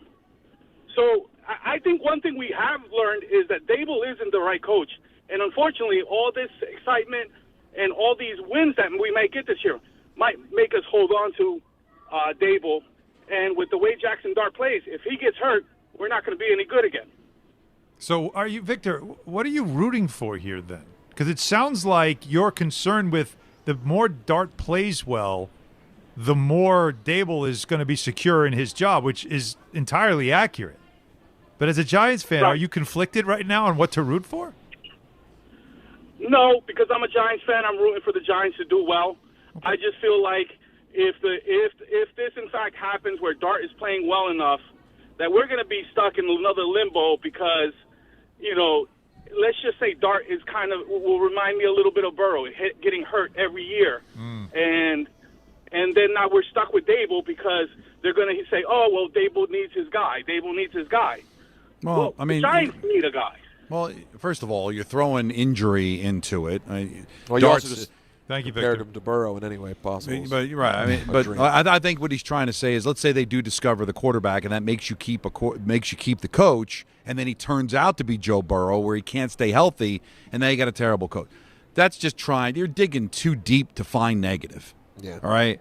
If your quarterback gets hurt, you're in trouble no matter what. Yeah, no matter who's your coach. All right, yeah, you could have Joe Gibbs and Bill Parcells. Yeah. If your quarterback's hurt every year, you're not winning. I agree. He's found his quarterback. So as a Giant fan, good. If that means I got to keep Dable, then if he's got the quarterback and the quarterback's going to play well, fantastic. I mean, I'm not worried about how he's going to be with other quarterbacks if this guy gets hurt, because all coaches look bad when their starting quarterback gets hurt. All right, so I want to see what this looks like at the end of the day. That's why I like to write records are folly, right? Because we now feel good about this team, right? We felt better about this team than we felt probably since 2022, just because they beat a dysfunctional Eagle team, right? But still, that's how much we've longed to see good football. The Chargers win is a quality win. Right, the Chargers win, but then they lost the last week and almost lost to the Dolphins. The New Orleans was exactly what you said. It's sort of like that's when the young player who's starting to feel himself has that bad game that brings him back down to earth. Now he's got the Eagle game that puts him back up in the stratosphere. Mm-hmm. Is the Broncos game one against a really tough defense going to bring him back to earth again? This is the roller coaster you're going to ride. That's why I thought it was folly to talk about, well, he's got to win X amount of games, because we feel good about the Giants right now. But do you have them necessarily beating the Broncos? Well, Vegas doesn't. They're a 7.5-point dog. Yeah. And what are they going to do against the Eagles in the revenge game? What are they going to do against the Packers, against the Lions, against an upstart Patriot team? You see what I'm saying? Like, really, honestly, let's say this Giant team is for real, and that Dart and Scatterboo are going to be, with the way they were against the Eagles, more often than not the rest of the year. Like, how many of these games do you really still see them winning? They could play well against Denver and lose by 3. I think it's going to be real tough to win in Philadelphia. Packers, Lions, they could play their absolute best and lose to those teams. So really, how much is the record change? What do you think this record's going to be now? They got 2 wins. What do they got? 11 games left? Honestly. 11 seriously. games left. How many? Yeah, they have a lot of time. I told you, they have the third hardest remaining strength of schedule. And this is here's all you need to know. They're the easiest opponents, quote unquote, that are considered. Among them, the Cowboys and the Commanders. How are you possibly look at AFC opponents as easy opponents? And the Saints just beat them. And the Saints are one of the worst teams in the league. Yeah. So honestly, it's interesting because Peter looks at the Giants as a rival, and rightly so. They're in the division and all that. But like, realistically, how many more wins do you think they're going to get? 3? But it's so true, 4? though. What Peter said is so true. 3 and 4 looks so much different than 2 and 5, and how one game this week, if it falls right, if Denver's got a little lag in them because they came back from London, and their offense still can't get on track. The Giant defense frustrates Bo Nix and their running game, and now all of a sudden you just find a way that the Jets couldn't find a way. Right. And pull out a win because you do kick the field, whatever it is. It all changes. And you head back to New York at 3 and 4. Playing the Eagles? Hello? They just lost to the Saints, beat the Eagles, and everybody's up, going crazy. So if they beat the Broncos and make it 2 in a row, forget about it. Now the narrative is going to change. And then that game in Philadelphia now has all kinds of repercussions, right? But it just shows you. Doesn't it just show you guys how desperate we were to see good football? Yes. That we are high on a team that just lost 2 weeks ago to the worst team in football in the Saints. That's right. And beat an Eagle team that is completely lost. Yeah. Well, they're lost, but they're 4-2. It is what it is. And they're the Super Bowl champs. But you know how big a Giant fan I am, but you can't tell me the Eagles didn't contribute to that game, okay? They did. And they're mad. But the Giants smacked them around, which is good, and it was fun, and you hate the Eagles, and you're down on Saquon Barkley. So it felt really good. But I think you got to be realistic, and we could be sitting here on Monday talking about a team that just is still not that great. But what a perfect follow-up couple of games you have. Yeah. Because Denver's a sort of middle of the road team, and then you're at Philly again. You get to find out how real that is. Yeah. Home San Francisco, not a team you cannot play against. Not this year. You can play against San Francisco. At Chicago, why not? So before you get to that brutal stretch at the end, you play a handful of games here that can really show you where you are. It's interesting because you did it in order. I was just cherry picking the tough games. You can find an avenue to victory over the next 4, right? Denver coming back from London, you can catch him in the right spot. You haven't played for 10 days, so maybe you're a little bit more well rested. The next week, maybe Philadelphia is really broken, and you could beat them again. Who knows? And then San Francisco, San Francisco's 4-2, but it's kind of been ugly, and the Bears, they just coming off a huge win, but I mean a huge win that they needed to win the turnover battle 3-0 and still barely won the game. Right. So that's a beatable team. They're a good team. They're decent, but you could beat the Bears. Peter, from your lips to God's ears, if we're sitting here and if they win the next 4 games and are 6-4. Well, forget it. I'll be like will you be like Dave? I'll meat sweats. Will like Dave will do something with your butt cheeks? No, like Dave always talks about? I can't imagine there's Not anything. going that far? Listen, I just was given the dream job, my life work in the Devil Gig.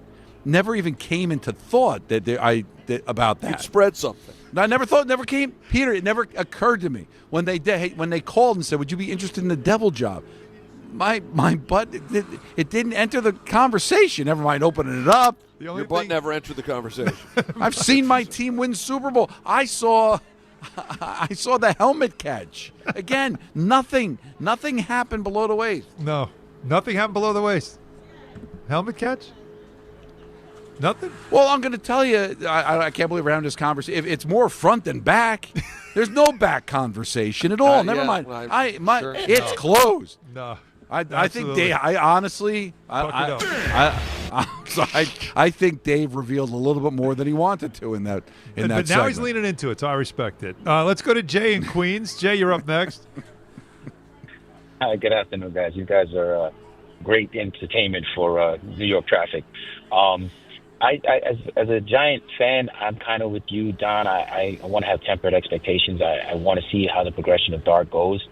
And I want them to be competitive with the schedule they have. I don't expect them to win any more than 2 or possibly 3 games. I think the excitement is not so much that they won 2 games, it's just who they beat. They were good teams that when we looked at the early part of the schedule, we didn't expect them to be in any of those games. And even though Philly contributed to the Giants losing, I think as Giants fans, we're used to the Giants finding a way to give that game right back. So I'm hoping that they give this kid a chance to develop and we don't get too much early success because I think that did Daniel Jones in. And the last thing I'll say is with Dart Scatterbo, I think they're kind of the anti-Giant in the sense of what we're used to. He's totally opposite of someone like Eli and Scatterbo, and I don't think we're really used to that. So it makes it even like a little bit more glorified if it is, because these guys that we've had as great Giants were never like that. So it's something for us to have to get used to as Giant fans, but hopefully it's, a taste of what's to come. Take care, guys. Enjoy the week. Thank you, Jay. Think about what a difference, guys, Daniel Jones and Saquon Barkley are in comparison to Jackson Dart and Cam Scatterbo when it comes to personality, right? It's different, but it was just, you're right, the timing of it was needed. It's been a rough time, and to have entertaining athletes to kind of have fun, they leaned into it. It was good, but it might have caught the eye of a few people. So this town needs an enema. Who's behind you? That's Ken Danico. Say hi, Ken. Oh, look. There he is. It's Danico. Home opener. Dano. Ready to go, baby. Here's perspective for you. The power rankings for ESPN, right, for Week 7. The Giants last week in Week 6 were 30th out of the 32 teams. Right. They are now 25th. Okay. So 5 spots moving up is pretty significant. That is. But it's still 25th. Yeah, it's still 20. You still are what you are, Yeah, exactly. So maybe you got the guy, but you definitely have to take this, I hate to say the cliche, 1 week at a time. One segment at a time. Your calls at 800-919-3776 on the football. The Yankees, they have their, what do you want to call it? The end of season where you hear from, I don't want to say mea culpa because they didn't really do that. No. They just addressed the end of the season. Brian Cashman. You can't say it was an explanation because they didn't explain. Well, nothing was explained. In fact, when you hear Aaron Boone, when he was asked about why he and Cashman and all the leadership is the right men for the job to help the Yankees win the World Series, his answer doesn't quite give you great confidence, and it didn't sound like he had it either. That'll be coming up and more with your calls. The Knicks as well, one more preseason game tomorrow night. Lots of hockey tonight. We got to talk some hockey. Don has the Devils' home opener tonight at the Rock with all the pomp and circumstance going on behind them. Meanwhile, more football coming up with Damen Woody. He'll join us next day with us. Don Hahn Rosenberg, ESPN New York. Did you know women account for 2/3 of all Americans living with Alzheimer's and 2/3 of all Alzheimer's family caregivers?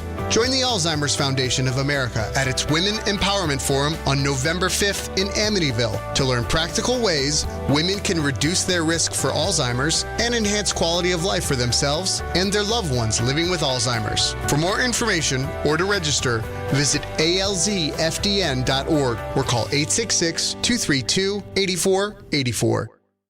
1 in every 6 men is likely to be diagnosed with prostate cancer in his lifetime. That's why New York Presbyterian wants to remind men over 50 to book a prostate cancer screening. A simple blood test is all it takes. It could save your life. Screenings are available across New York City and Westchester at locations near you. Schedule your annual prostate cancer screening today at nyp.org/cancer screening. Stay amazing. New York Presbyterian. Every NFL Thursday,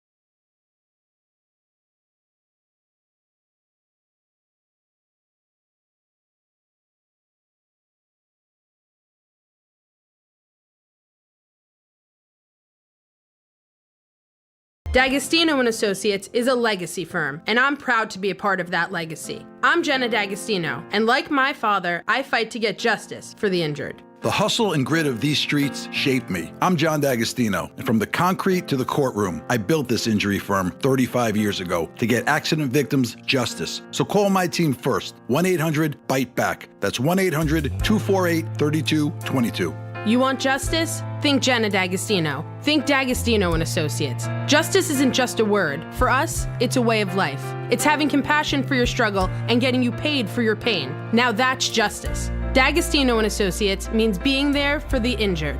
Seriously injured? Call my team first at 1-800-BITE-BACK. That's 1-800-248-3222. D'Agostino & Associates has offices throughout New York and New Jersey and will come to you. I've been there, and I'll be there for you. D'Agostino Law Bite Back. Ballybet Sportsbook. Yo, Ballybet stacked for football season. When it comes to sportsbook apps, it's undefeated. Ballybet. Check out that brand new parlay zone. Here's the kickoff. Build your bets and place them right on your phone. What? Live bets, daily boosts, and promos. Increase your odds so you can win more dough. Touchdown! Ballybet's the play. Make game day more fun and download it today. Must be 21 plus, New York only. Gambling problem? Call 1-877-8-HOPE-NY. Ballybet Sportsbook and Casino. Download it. Now let's take a look at the traffic with Brandy Scott. Thanks so much, guys. We've got a new issue on the belt eastbound over in Brooklyn. A crash right after Coney Island Avenue. Jam there from before the Verrazano. You're backed up into Bay Ridge. Westbound side, still of this accident in Queens right before Cross Bay Boulevard. Not moving much, heading over to JFK from Sunrise Highway. Just packed across the Upper East River at the Whitestone and Throgsneck Bridges. Solid ride there from the Bronx side. All of your approaches the outbound George are jammed. West Side Highway northbound, some solid slowdowns from the 50s on up. Inbound Georgia, about 15 to 20 for the upper deck. Lower level, about a 5 to 10 minute ride. Outbound Lincoln Orania, 30 to 40. Outbound Helena, close to an hour. This report is sponsored by the Positive Coaching Alliance. Questions about youth or high school sports? Well, the PCA can help. It's a national nonprofit developing better athletes and better people through youth and high school sports. More info at positivecoach.org. I'm Brandy Scott on 880 ESPN New York.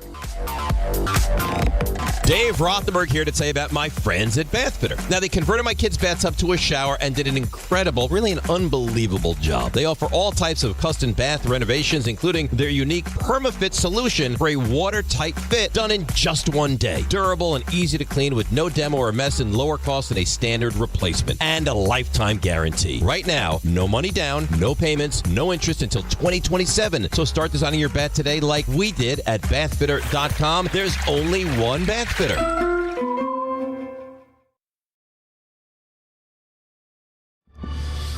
Damen Woody Report is brought to you by Bet365. Two football teams going in opposite directions in a Week 7 to preview that begins tonight. And we do it with Damen Woody, our friend, our weekly spot here on Don, Hahn, and Rosenberg.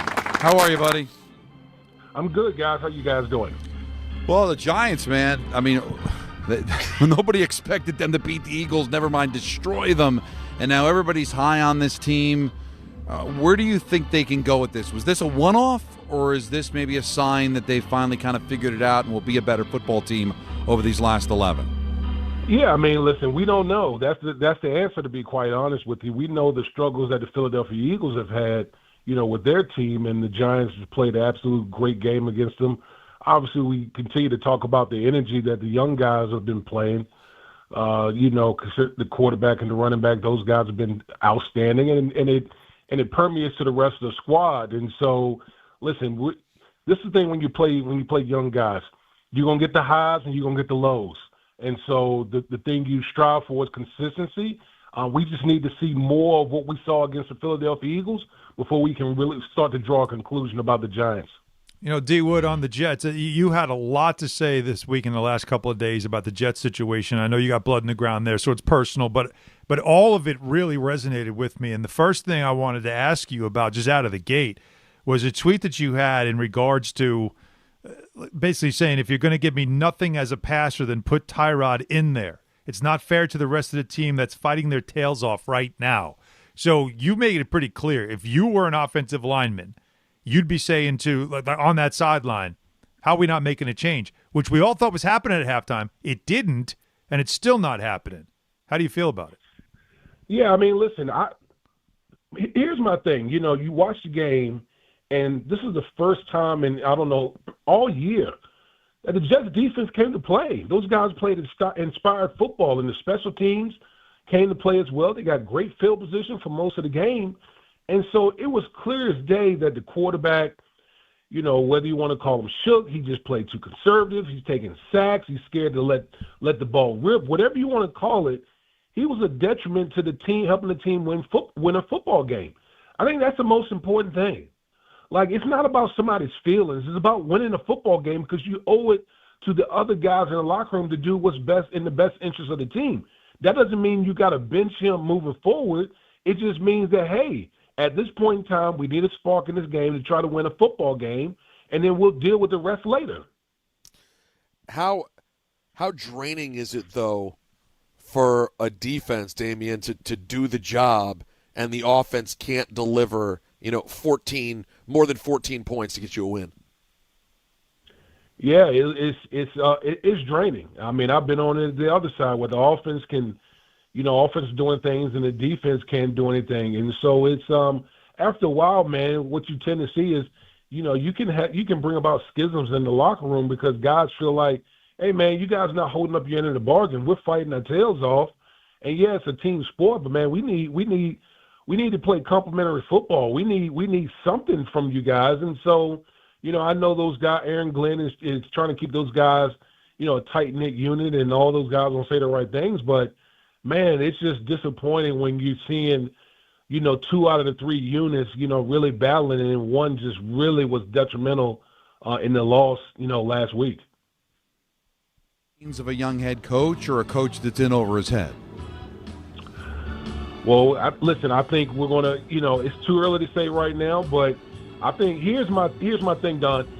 As the season progresses, you want things to be going upward. If this team continues to trend, continue to lose and continue to trend downward, then you got to start having discussions like, hey, man, listen, is this the right man for the job? Because if the Jets continue to trend this way, they're going to be picking number 1. And guess what? You're probably going to pick a quarterback. Do you want the same coach coaching a rookie quarterback? These are all the questions that are going to come up as the season continues to move forward. Joe Chipman said something that I heard that I wondered what you think about when it comes to getting back to the quarterback conversation with the Jets and Justin Fields. You had said also in one of your tweets that he looks scared to throw the ball, and there's been a lot of talk about how long he holds the ball, and he even pushed back. You could tell it bothers him, that kind of criticism. He said, well, at scramble quarterbacks, you're going to have the longer time before you throw. Joe Chipman said if Fields needs 6 seconds to throw the ball, then we have to give him 6 seconds. Is that the responsibility of the offensive line? Well, I mean, listen, that's what he's supposed to say. But, listen, in this league, if you get 2.5 seconds, that's really the mark of demarcation right there. After that, once you get into the 3.5 seconds, that is highly unusual for quarterbacks in the National Football League. I think the thing that and this has been the mark on Justin Fields his whole career, is that he's been a slow processor and he holds onto the football and he takes sacks, whether it's, in Chicago, in Pittsburgh, and now here. It's been all the same thing. And as an offensive line, there's only so much you can do. Okay, there's only so long you can block because guess what? The other guys on the other side get paid too. Is there a place that you could see it working for a guy like Fields? Because, I would argue, D, that, there is no worse a place for a developing quarterback than the Jets. But is there any place that someone with his skill set would work in the NFL, or is just, having him as a little backup situation the ideal spot for Justin Fields? Yeah, I mean, listen, there's some bright minds in this league. Whether you're talking about the Kelvin O'Connells, the Sean McVays, and, there's a plethora of guys like that. But, at some point the book is getting written up. The book is written on you. You're a guy that doesn't process well and holds on to the football. Right. And I think part of the thing with a guy like Justin is this is not Ohio State. You can't just wait, wait for the guy to come completely open. In this league, you have to throw people open. The windows are tight. You can't be scared, and you can't hold on to the football because I've said it many times. Sacks are so detrimental to whether a team can score on a possession. So I don't know if he can clean it up, but the book is already being written right now. Talking to Damen Woody's weekly spot here on Don, Hahn, and Rosenberg. This is going to sound like a lame question, but it's a legitimate one because I don't know the answer. Who's the best team in football? That's a great question. You know what? I wouldn't bet against Kansas City right now. Wow. I would not bet Peter, against Kansas City. We're back. I would not bet against Kansas City right now. Think about it. Over the past couple of weeks, this has probably been the best their offense has looked. They're getting Rashid Rice back this week, okay? Their defense is still playing pretty good football. Are any of you guys willing to bet against Patrick Mahomes right now? It's hard to. Starting to feel that way, and I hate Buffalo was I thought Buffalo was finally going to have that breakthrough season, but the last 2 weeks, they also show you warts, man. It's hard not to default back to the Chiefs. Well, here's the thing with Buffalo, okay? They don't have any elite weapons. Outside of James Cook, the running back, they don't have any elite perimeter weapons. And their defense, quite honestly, is bad. They're bad on defense.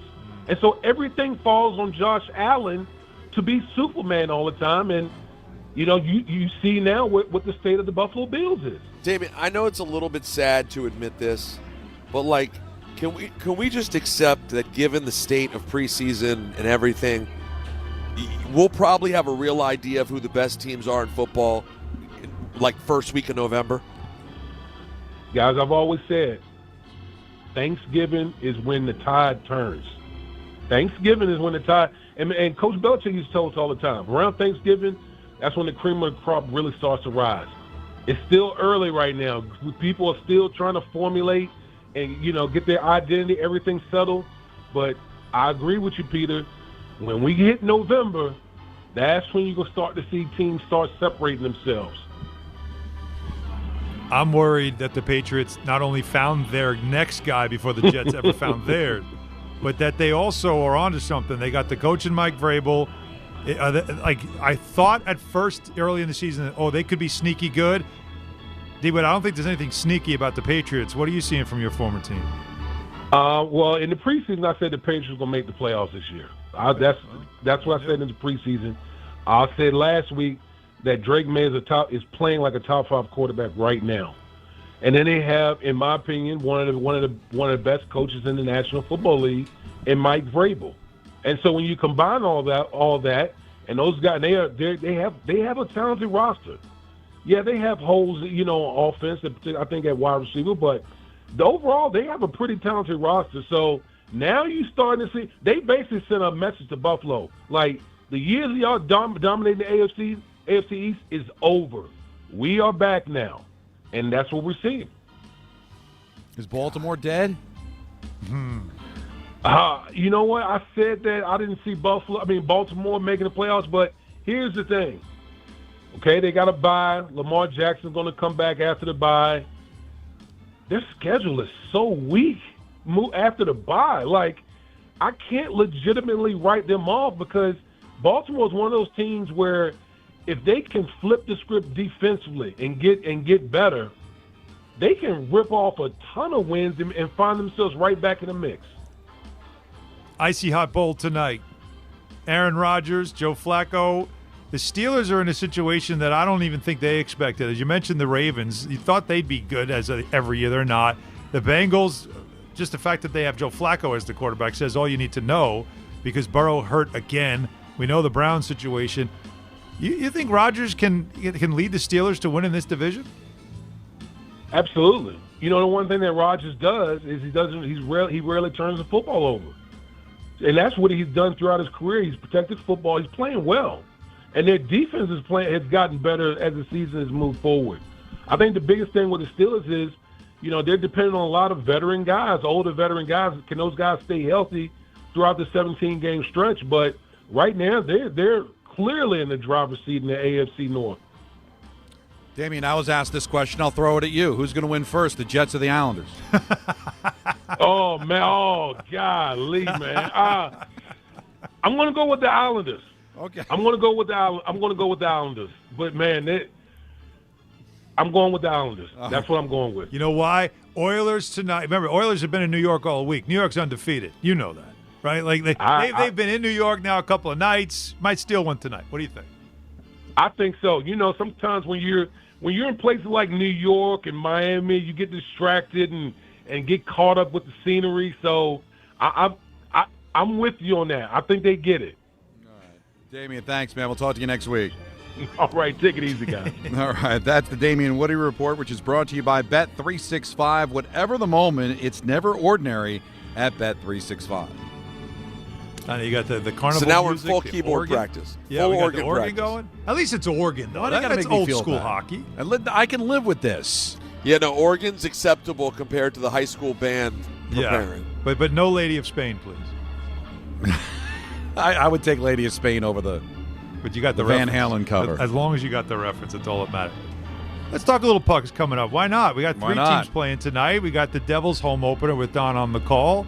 The Rangers are at home, so they might score, right? Because they're not home. So we'll see what goes on there. And, of course, the Islanders and the Oilers and more. The Knicks conversation we had earlier, they have their last preseason game tomorrow. They got some guys on the injury report today.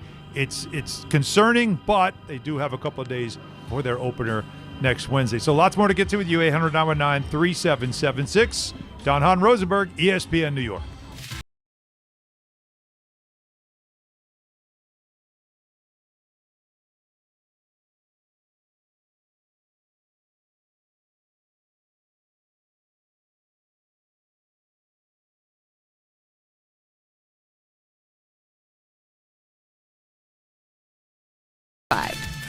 Gambling problem? Call 1-800-GAMBLER. 21 plus only. Must be physically located in New Jersey. T&Cs apply. There's nothing the voice in our head obsesses over like our health. But with over 100 lab tests and insights, Function can help answer the questions like, why am I so tired all the time? How can I get better sleep? My friend was telling me about magnesium gummies she takes. How do I even know if my heart Does my is work healthy? stress affected? It's time to up my cardio. If my mom has something, how would I find out? It's time to get some blood work done. A Function membership gives you a comprehensive health check with results tracked over time. Find out what you're made of at functionhealth.com. If you've been injured on a construction site, then you need a lawyer who knows New York's unique labor laws. At the Parisman Firm, they have decades of experience handling construction accident cases and a proven track record of delivering huge results. Their team has already recovered nearly $1 billion for hardworking New Yorkers. From scaffold accidents to slip and falls and equipment failures, they've got your back. Call the Parisman Firm now at 718-WORKERS. That's right, 718-WORKERS, because your case is their cause. Get the justice you deserve today. Don't take slow for an answer. Not so easy when you're stuck in traffic. But mere inches from someone else's bumper, you can dream of faster things. Like Optimum Fiber, the fastest and most reliable fiber internet, starting at $40 a month. So while you can't always switch lanes for a faster route, you can switch providers for a faster connection. Optimum. Don't take slow for an answer. Call 888-4OPTIMUM or visit Optimum.com/fiber today. Terms apply. See Optimum.com for details. Just printed from the Erie Canal Press, the most coveted ticket, New York Lottery's $1 million raffle, hath arrived. 15 fortunate souls shall come into the fortune of a millionaire. Translation, the $1 million raffle is here, and 15 winners are going to become millionaires. The New York Lottery commemorates 200 years of the Erie Canal with your best odds of winning $1 million. Limited tickets available. Ask your local retailer today. Please play responsibly. Must be 18 plus. Gambling problem? Call 1-877-8-HOPE-NY or text HOPE-NY. At City Harvest, we believe no New Yorker has to go hungry. With your help, we're on the road 365 days a year, rescuing over 77 million pounds of nutritious food and delivering it free to millions of New Yorkers, transforming surplus food into sustenance, sustainability, and smiles, rallying thousands of New Yorkers to power a network of nourishment across our city. One day, one meal, and one New Yorker at a time. That's how we feed good. Donate at cityharvest.org. Okay, girls, ready to go? Yeah! Mom, I'm hungry. Can I have a snack? Me too, Mommy. You want a snack? Yeah! Got it? Children learn from our behaviors. Mommy, can you open this, All right, hold on 1 second. Okay. Okay, here. Thank you. They learn what is okay from the adults they see. Mommy, are you on your phone? If you're a distracted driver, chances are they will be too. What kind of driver are you raising? Funded by the Governor's Traffic Safety Committee. In the city that never sleeps and never stops talking sports, ESPN New York is always on. Now you can live and breathe everything New York sports wherever you are. On your radio dial, on the ESPN New York app, and streaming live on YouTube. However you watch or listen, ESPN New York is always on for you. Hear us, stream us, watch us. This is ESPN New York. Health surprises can change your life in an instant. You've seen it happen to others, but it doesn't have to be your story. At Princeton Longevity Center, we customize actionable and proactive health plans to maximize your lifespan and take control of your health. Our Cancer Check program combines cutting-edge technology with top medical expertise to keep you ahead of potential risks. With advanced full-body imaging, genetic testing, and multi-cancer detection blood tests, we look for even the earliest signs of problems. Results are analyzed by expert physicians who craft a personalized plan to safeguard your future. You're not just a patient, you're a partner in your health journey, backed by a team committed to helping you live longer, healthier, and more vibrantly. Our programs have saved hundreds of lives and empowered countless others to take control of their health. Be proactive with your health for the ultimate peace of mind. Call 888-8000-PLC or visit PrincetonLongevityCenter.com.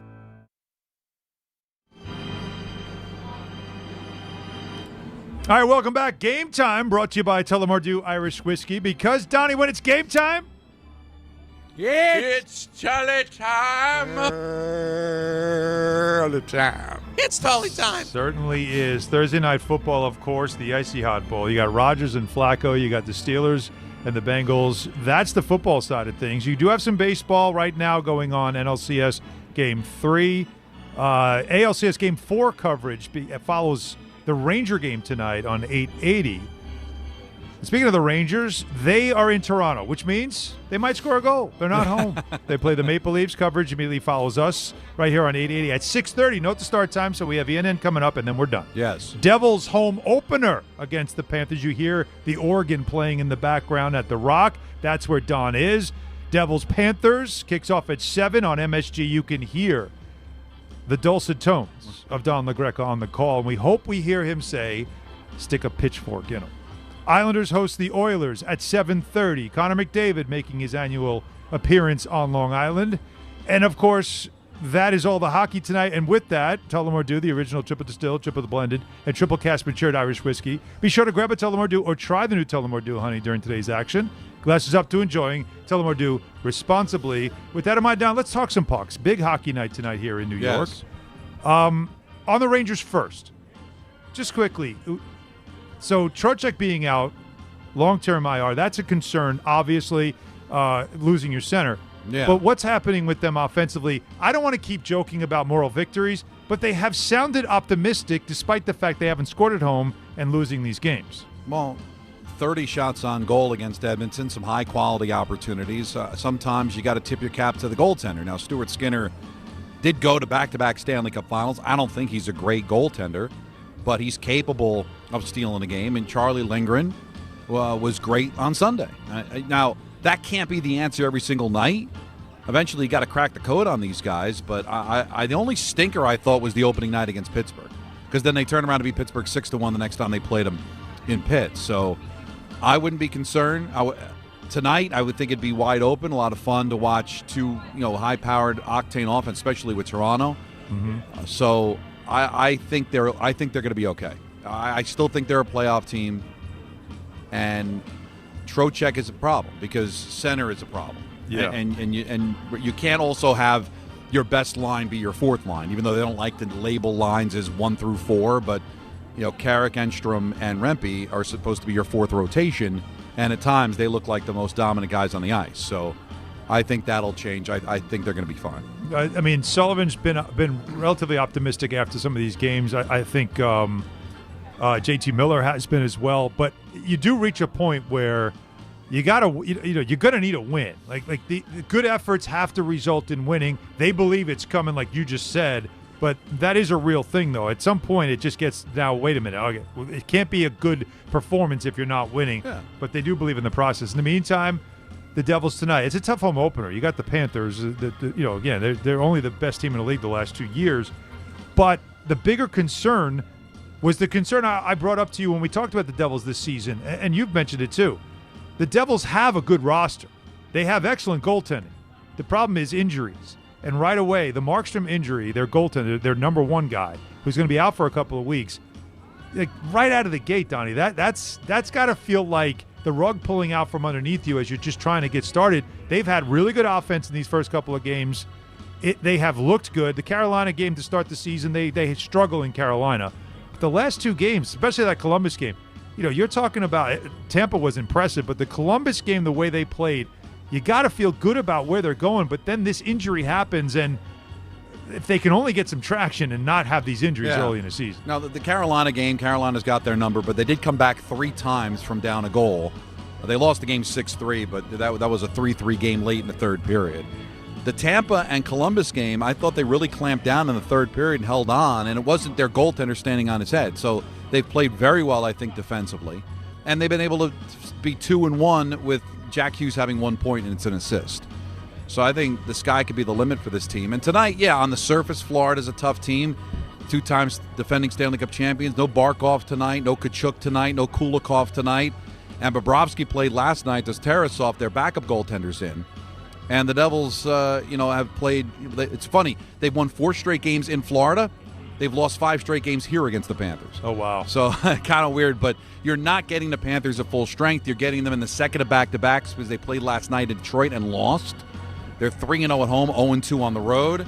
So see if the Devils can take advantage of that. Connor McDavid, coming up on Saturday before they have to go to Toronto on Tuesday. So the schedule gets tougher, but you're right. Jake Allen's a good goaltender, but he had to leave because of cramps, and then Markstrom gets hurt. So Nico Dawes is up.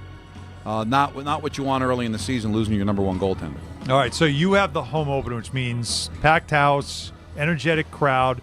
Your first 2 games of the regular season have been on the road. Now, the atmosphere's been good on the road, but it's different when it's home. Do you think you might have a little extra something tonight, a little extra juice tonight because it's a home crowd? When the first goal that's scored, it's going to be loud, and you're going to be right there yelling into it. No, fans are already filing in. We're close to the ice here at the Rock. This is the worst place in the league broadcast-wise because you're really high up, but luckily now doing TV, I'm down low, so I'm close to the ice. I'm somewhat in the crowd, which is cool. And, it's not quite to the Knick level of anticipation for this season, but I think Devil fans are really excited about what this season was going to be about. So I'm really fired up to be here. This is pretty amazing. I've been here all day. I'm really pumped. I can't wait. Oh, we know.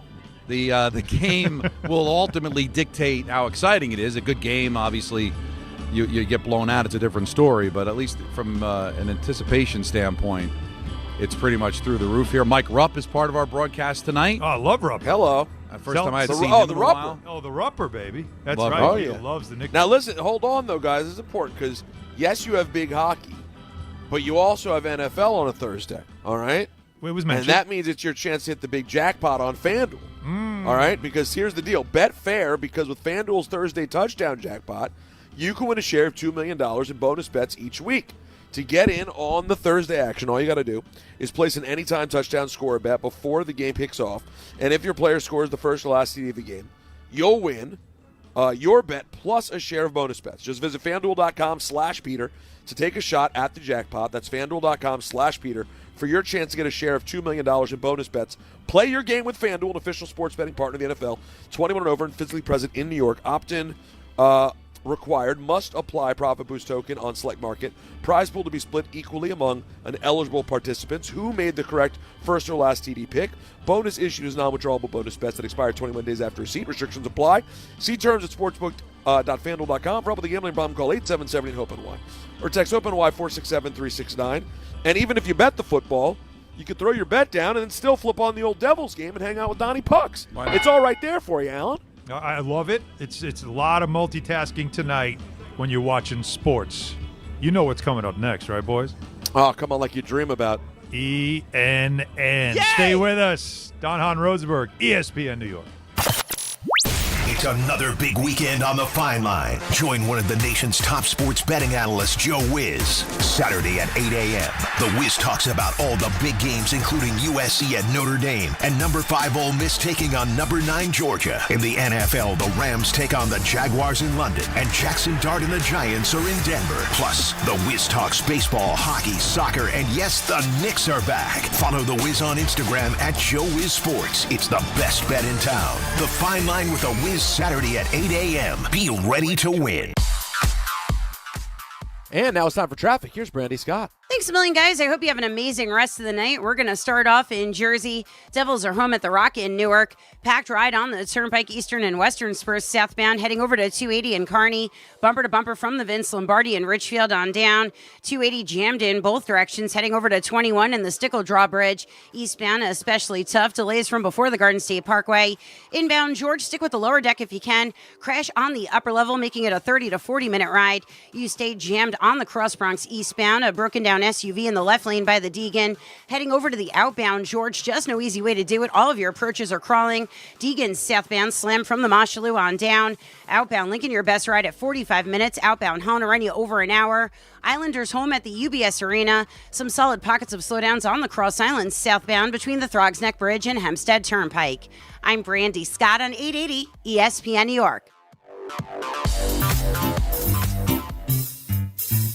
1-877 Cards for Kids. KARS Cards for Kids. 1-877 Cards for Kids. Donate your card today. 1-877 Cars for Kids. KARS Cars for Kids. 1-877 Cars for Kids. Donate your car today. Ready to get rid of that old car? Donate it to Cars for Kids. Call 1-877-CARS-FOR-KIDS to reach a friendly live agent. Donation's super easy, and your car can be picked up as soon as tomorrow. Call us now, 1-877-CARS-FOR-KIDS. That's Cars with a K to donate your car today. 1-877 Cars for Kids. Donate your car today. Did you know you can donate real estate too? Go to carsforkids.org. That's carsforkids.org. At Uline, the prevailing opinion is, if you don't live it, you don't believe it. The people at Uline believe in hard work, and they live it by being there 24/7 to answer your call, having 41,000 items in stock, and offering same-day shipping from 12 locations across North America. Business owners, sellers, buyers, shippers, and packers believe it. Uline is the hard-working, dependable source for your shipping and industrial supplies. Visit uline.com. Every great team has its core players, but when the season gets tough, adding the right free agent can make all the difference. The same goes for business. At Robert Half, we found that 67% of companies surveyed plan to increase their use of contract talent to handle workload peaks and backlogged projects. With Robert Half's specialized recruiters experience, combined with our award-winning AI, you can quickly find the skilled candidates you want. At Robert Half, we know talent. Discover how we can help at roberthalf.com/talent. Now that I'm a dad, I can't stop thinking about what would happen to my kids if something happened to me, like losing the house or not affording college. Yeah, that used to keep me up at night too. It's why I finally got life insurance from Ethos. It's 100% online. No medical exams, just a few health questions. I got $2 million in coverage for around $2 a day. I never realized it was that simple. Get your free quote at ethos.com/game. That's ethos.com/game. Rates may vary. Bill monthly. Sample rate 10-year term life policy for a 35-year-old healthy non-smoking male. 880 ESPN, WHSQ, and WCBS-FM HD2, New York. A Good Karma Brands radio station. This is an ENN special report. Now reporting, the very handsome Jewish man, Peter Rosenberg. We should talk some sports. Do what you want. It's ENN.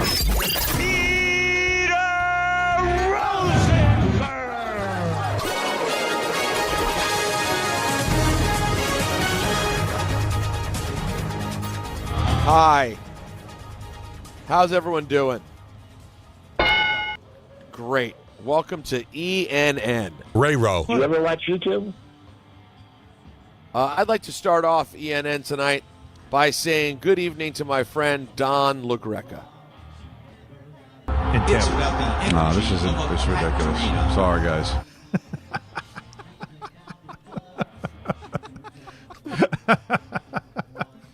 And I'd also like to say good evening to Don. Yeah. Let's carry boys. Let's carry this conversation. Wow.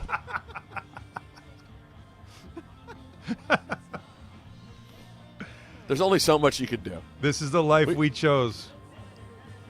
We That's chose it. this. I think it's on now. I might have to say goodnight. Did you say anything to anyone? Did you tell anyone, like, hey, I'm trying to do a program here? I mean, I talked to the MSG people about finding me someplace else to do it in the future, but what are you going to do? How are you? What's the energy like there at the Rock? It's feeling it's awesome, ramped up for an opener. I don't even think they need the music. People are really excited, but I mean, I'm at a concert right now. I know it's so. And I don't think it's going to stop now because now people are in the building. They were playing in front of no one, so I think they're going to take advantage and start wanting to play in front of people. So, you know what? So we were wrong. Had a cover. I didn't know they had a house band at the Rock. That's great. I'm hoping. Yeah, no, and it's probably not done. It was probably not intermissions. This is probably the concert. Yeah, it's the whole lead up to the game. Because this isn't good, right? This is bad. It's not great. What do you mean? You're fine. We got you. Yeah, you're fine. It's barely noticeable. Just get on top of the mic. Just get closer. I think get right up can on handle ENN. No, we need you in this. Get right up on that mic. Put two hands on it and just get right up on it. It's really, Alan. Really. That's it, Don. Get right there. Attaboy. Now try talking, Don. I'm not even hearing you guys. So I think we should pull the plug on this now. Here we go. I love you, and there's always tomorrow. Good night. Right? We'll get try tomorrow. Bye, Don. Have a great call. We love you, buddy. Well, that was something else. That is Don LaGreca live from the Prudential Center. Well, listen, more we're going to figure out. Calls and more defending of Glenn on Don LaGreca's show with Alan Hahn. That was interesting. Boy, Peter Rosenberg. How about that day? How about that? Was that a Freudian slip? No, that was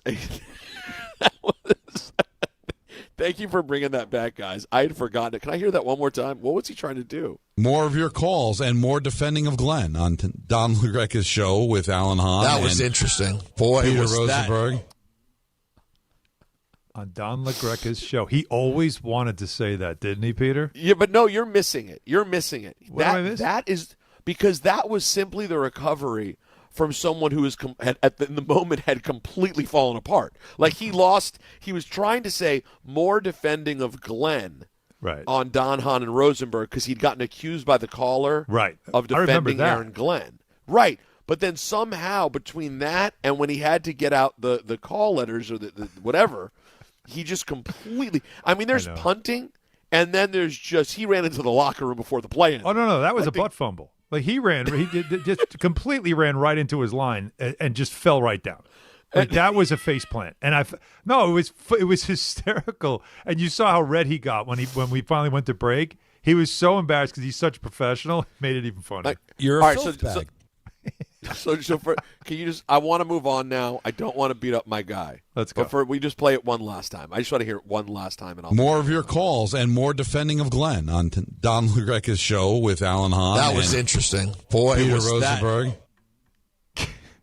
I love it. So there's no words for how much I love that. All right, let's get into it. We'll talk a little NBA because the season is starting very soon. And if you have a clip that says 53 seconds, you better only play that once.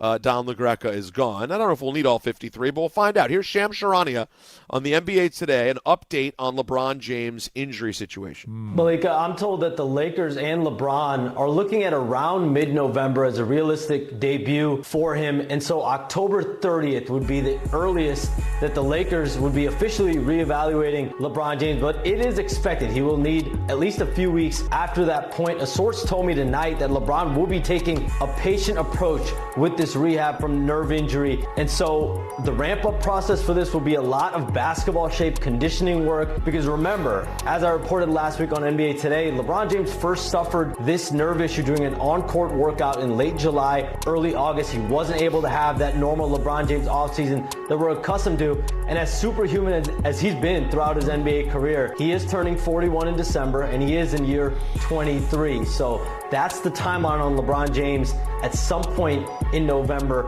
likely around that mid-November range. You know, right now, you have two By the way, I didn't know Shams was doing the show from The Rock. Yeah, there was some. We love the music that goes underneath all of the TV stuff. Good Lord. But look, for LeBron, like we had fun with the fact that it's a sciatica, which is a very old man injury. But in all seriousness, like, you know, it's annoying, and they want to manage it right because, like anybody else, you want LeBron for April, not necessarily October. However, Peter, as we know, this year for the NBA, 2 new networks have joined the fray. One is NBC. Mm-hmm. Well, opening night is October 21st. That's this Tuesday. To you and me. And the whole idea was LeBron versus Steph Curry on NBC.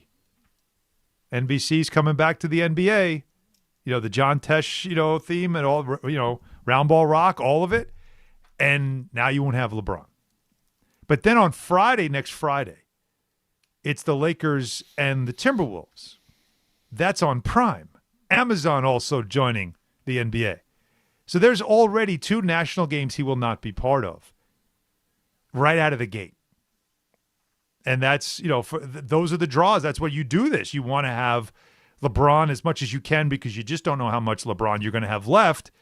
And so right out of the gate, no LeBron out of the start. That's what that sounds like.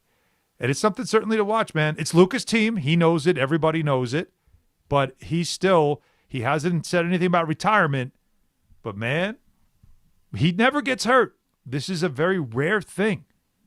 But certainly something that might start the process of, are these the last days, whether it's this year or the next year, of LeBron James? Yeah. Now, if you were the Lakers, Alan,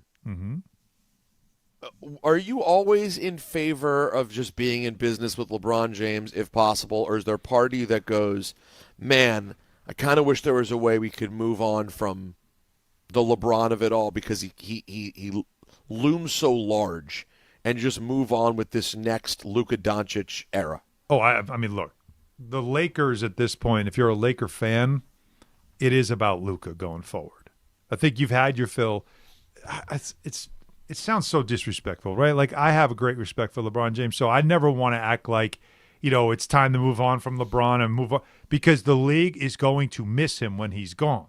Oh, for sure. But whatever version it is of LeBron, like, we don't know, especially if he's starting to have this type of stuff going on in his body where it's like nerve issues and stuff. It's a lot of mileage. But, yeah, the Lakers have already made it clear that they're looking now to move into the Luka era. They gave him the contract. The roster's got to go through still some more work before they can be a true championship contender level. But LeBron, like he played last year, with Luka as they anticipate he's going to look like this year with conditioning and everything else, is a formidable team. Luka by himself on that team, not nearly as much. Now, there was some criticism from Hall of Famer Troy Aikman about Caleb Williams and the Chicago Bears on Monday Night Football. Yep. And Caleb and head coach Ben Johnson have now responded to Troy Aikman's comments. Here's Coach Johnson. You want respect in this league, you got to go earn it. And so that's where we're at right now. We need to go earn that respect from not only the rest of the teams in the NFL, but everybody. So that's where we are. Let's hear if Caleb Williams has the same sort of low-key tact that his head coach has. Yeah, I could care less. It's kind of how I think I've said multiple times. Over my time being here, fair, life isn't fair. People are going to say what they have to say. We win, we lose. People have stuff to say. It was lucky, it was not lucky. People have stuff to say. Have a bad game, have a good game. You know, people have stuff to say. So it doesn't matter. We're only worried about what's going on here within this building and with these guys. So that's all I can say about that. I mean, that's the right way to say it, right? Like, just put it that way. People are always going to have something to say. And well, because it wasn't super specific.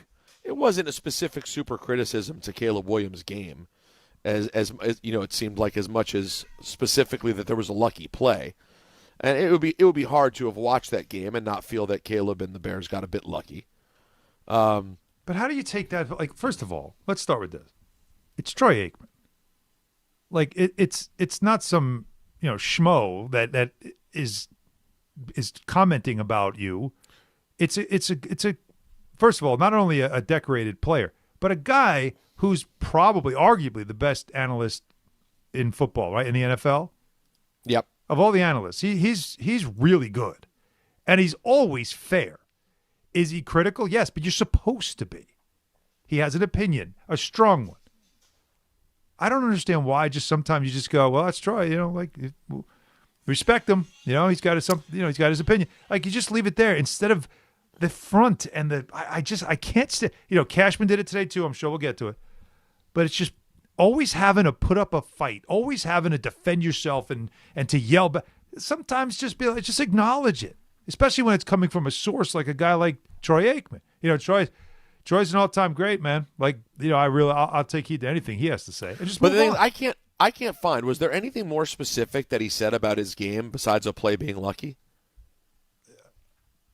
Not that I really think it was just about a lucky catch or a lucky play. I don't know. But for DeAndre Swift. Yeah. He said he needed to do a better job of where he was throwing the ball to his receivers to allow them to gain more yards after the catch. Yeah, but he said it was luck on their part. It's I don't know. That's critical, though. Not that. Come on. Say the quote one more time, mild. Anthony. Do a better job of where he was throwing the ball to his receivers to allow them to gain more yards. Now, by the way, here's the thing, Anthony. Thank you for finding that part. I'm stupid because that is even all the more reason, Alan, that you might prefer that Caleb acknowledged that. Like that is valid criticism from a Hall of Fame quarterback potentially. Now, if you disagree with it, okay. But like it wouldn't be the worst thing in the world to say, "Hey man, that's Troy Aikman. I guess there are things I got to do a little bit better." Yeah, if he's got something to say, I'll listen to him. Like it's almost like if you really want to hold it, you want to say something, say, everybody has something to say, but when someone like Troy Aikman says it, I'll give it a little more credence. He did the opposite. He said everybody says stuff. Yeah, everybody. It wasn't like roping him in as everybody else. That's the part. It wasn't Cam Newton on a podcast. It wasn't like a random TikToker. It was Troy Aikman during Monday Night Football saying you're not helping your receivers out. You got to put the ball in front of them. Hey, so they can here's run. something I'm noticing, and then says it. Okay, like I don't get it, but today it's become more and more common to almost to push back, to fight back, to clap back, as they say, instead of just accept the criticism and keep it moving. I haven't said very much about this since Monday because I really try my best. I know it may surprise some people to not overdo it with the commie talk. Oh, wait a minute. But I have to. This commie hour brought to you by. But I have to tell you, did you see Jaden's comments after the loss? Refresh my memory. It was a few days ago. He just completely owned the drop, the fumble. Yes. Yes, I did. I'll just say this. This respectfully to Caleb Williams. My quarterback always says the right thing every single time. I don't want to hear about anyone else. I get paid to catch the football. Don't talk to me about the conditions. I don't care that it's wet. It's my job. I failed. I won't do it next time. Like how hard some people are just built for it differently. Apparently, Alan, I guess it's hard. It can't be that hard because not many do it that well. Not that many do it that well. But you know what though? When you're comfortable in your own skin, right? When you are comfortable in your situation, you own that moment.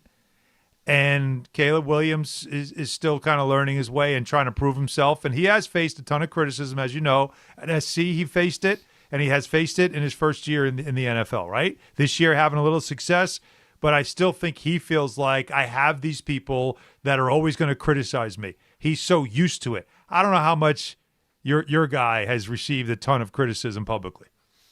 It doesn't really, you know what I mean? So it's a little bit easier for him to take that versus Caleb, who's, kind of probably getting sick of the haters, right? Fair. Okay.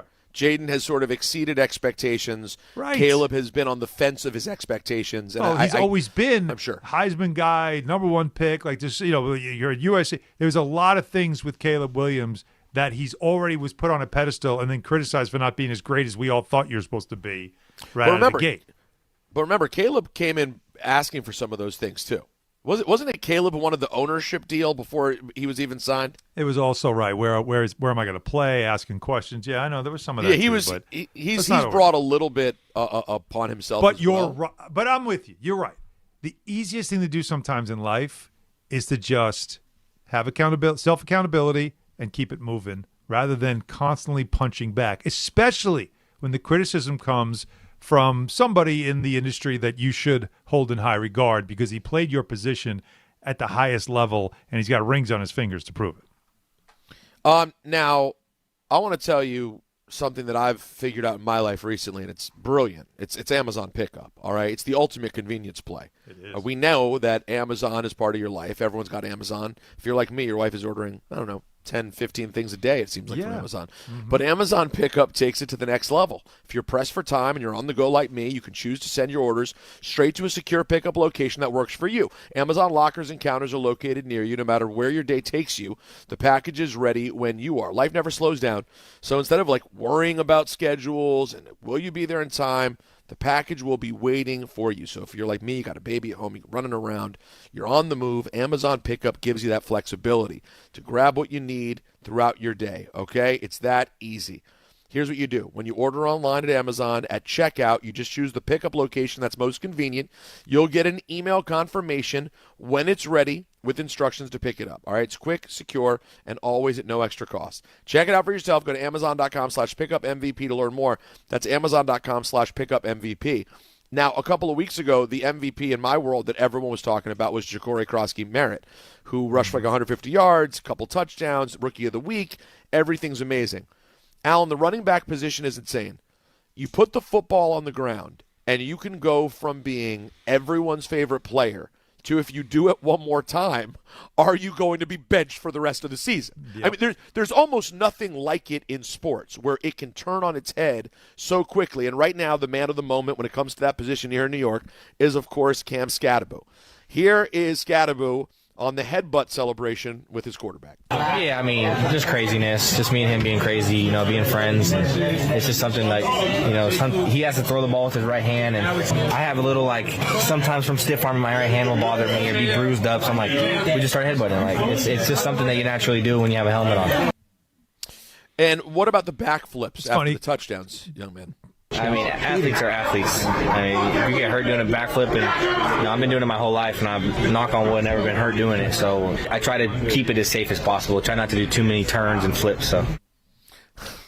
Yes, Alan, sorry, you were saying. Again, that friend, the Batman line. This town needs an enema. I mean, that's what this is, and it's hard to. It's hard to frown at it, although I think there are a lot of people that the headbutt thing. There's a label on that helmet. The NFL helmet, Peter. Bart had his in the studio, and I pulled it off the shelf one time, and he said, read the warning label. It comes with a warning label on the back. Not do that. Well, it just talks about how the helmet, it does not protect you from everything you think it protects you from, and that they are not liable when you put this helmet on. You are liable for everything. You are making the choice. Like that. Like if I just can water it down from all the legalese, that's what the warning label says on an actual game helmet. And so when they're doing it, while we all laugh, we think it's funny, there is this sense of those of us who are older and understand that there is CTE in the world, that this stuff does exist, and you just cringe like Bud, like you've got too much ahead of you.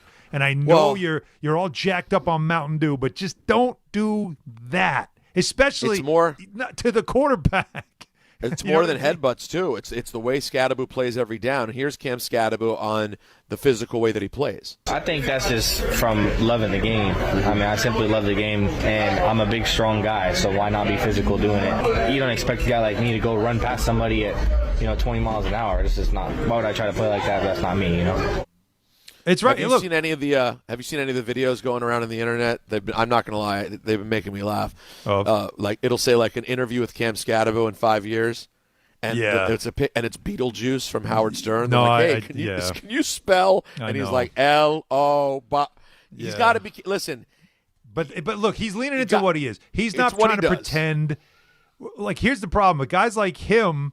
They know, he knows. I'm going to enjoy this while I can because I know this is fleeting. Dart should have a 10-year career.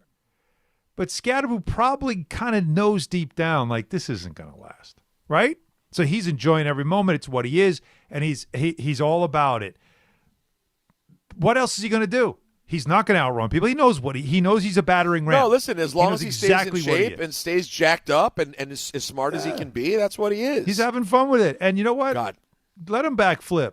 Go for it, baby. Have fun. I will tell you, though, of all the random friends who have reached out to our show and given us any bit of words, and I'm very apt to repeat those things on the air, me randomly hearing this summer from my friend Puck, who I haven't talked to in years, and the last time I knew him didn't have a lick of interest in football.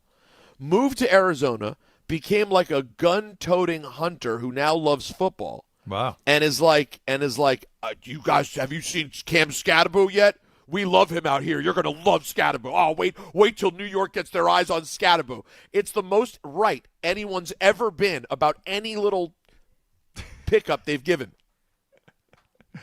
The kid, he's a star overnight. Could this franchise need anything more than that? Right? This buttoned-up, boring franchise. Again, you go from Eli, God bless him. You go from Daniel Jones, who was very much the same personality. You know, they have been this sort of Eeyore-type franchise. That's disrespectful over the last couple of years. And you add this little brashness, little Bash Brothers kind of personality from Mighty Ducks, you'll take it. You'll enjoy it. Love it. Enjoy it. But also know, Cam, by the way, Cam, just don't hit the quarterback in the head, please. Like, he's a really big part of what we're doing here. Hey, let's not do a Gus Farrat to each other, right? No, I know that hits certainly not every score. Yeah, it does. Certainly not after every score. If you were thinking about hiring Curt Cignetti for something like head coach of Penn State, that's out. He is re-signed with Indiana. 8 years, $93 million. Smart. Yes, the year is 2025. Indiana has one of the best football teams in the country, and they now have a $93 million head coach. That'll do it for ENN on this Thursday evening. Oh, thank you. Nicely done. Oh, that's right. Only one guy clapping today. Sorry about that. Yeah, it's sad. So well, Don might be clapping along to some music. That'd be great. Listen. Thanks, Anthony. How much Devils are you watching tonight because of Donnie? I think with the home crowd, I think his call is going to be a little bit more like he's going to take it up an octave. Well, I will say this: I have to travel down to Orlando tonight. Oh, that's right. I forgot. By the time we get on the air tomorrow, Anthony, Jacob, I need every Don call loaded up. I've seen a lot of The Rock already tonight. We've heard a lot of The Rock tonight too. You're all set. Fortunately, all back together tomorrow. Did you know women account for 2/3 of all Americans living with Alzheimer's and 2/3 of all Alzheimer's family caregivers? Join the Alzheimer's Foundation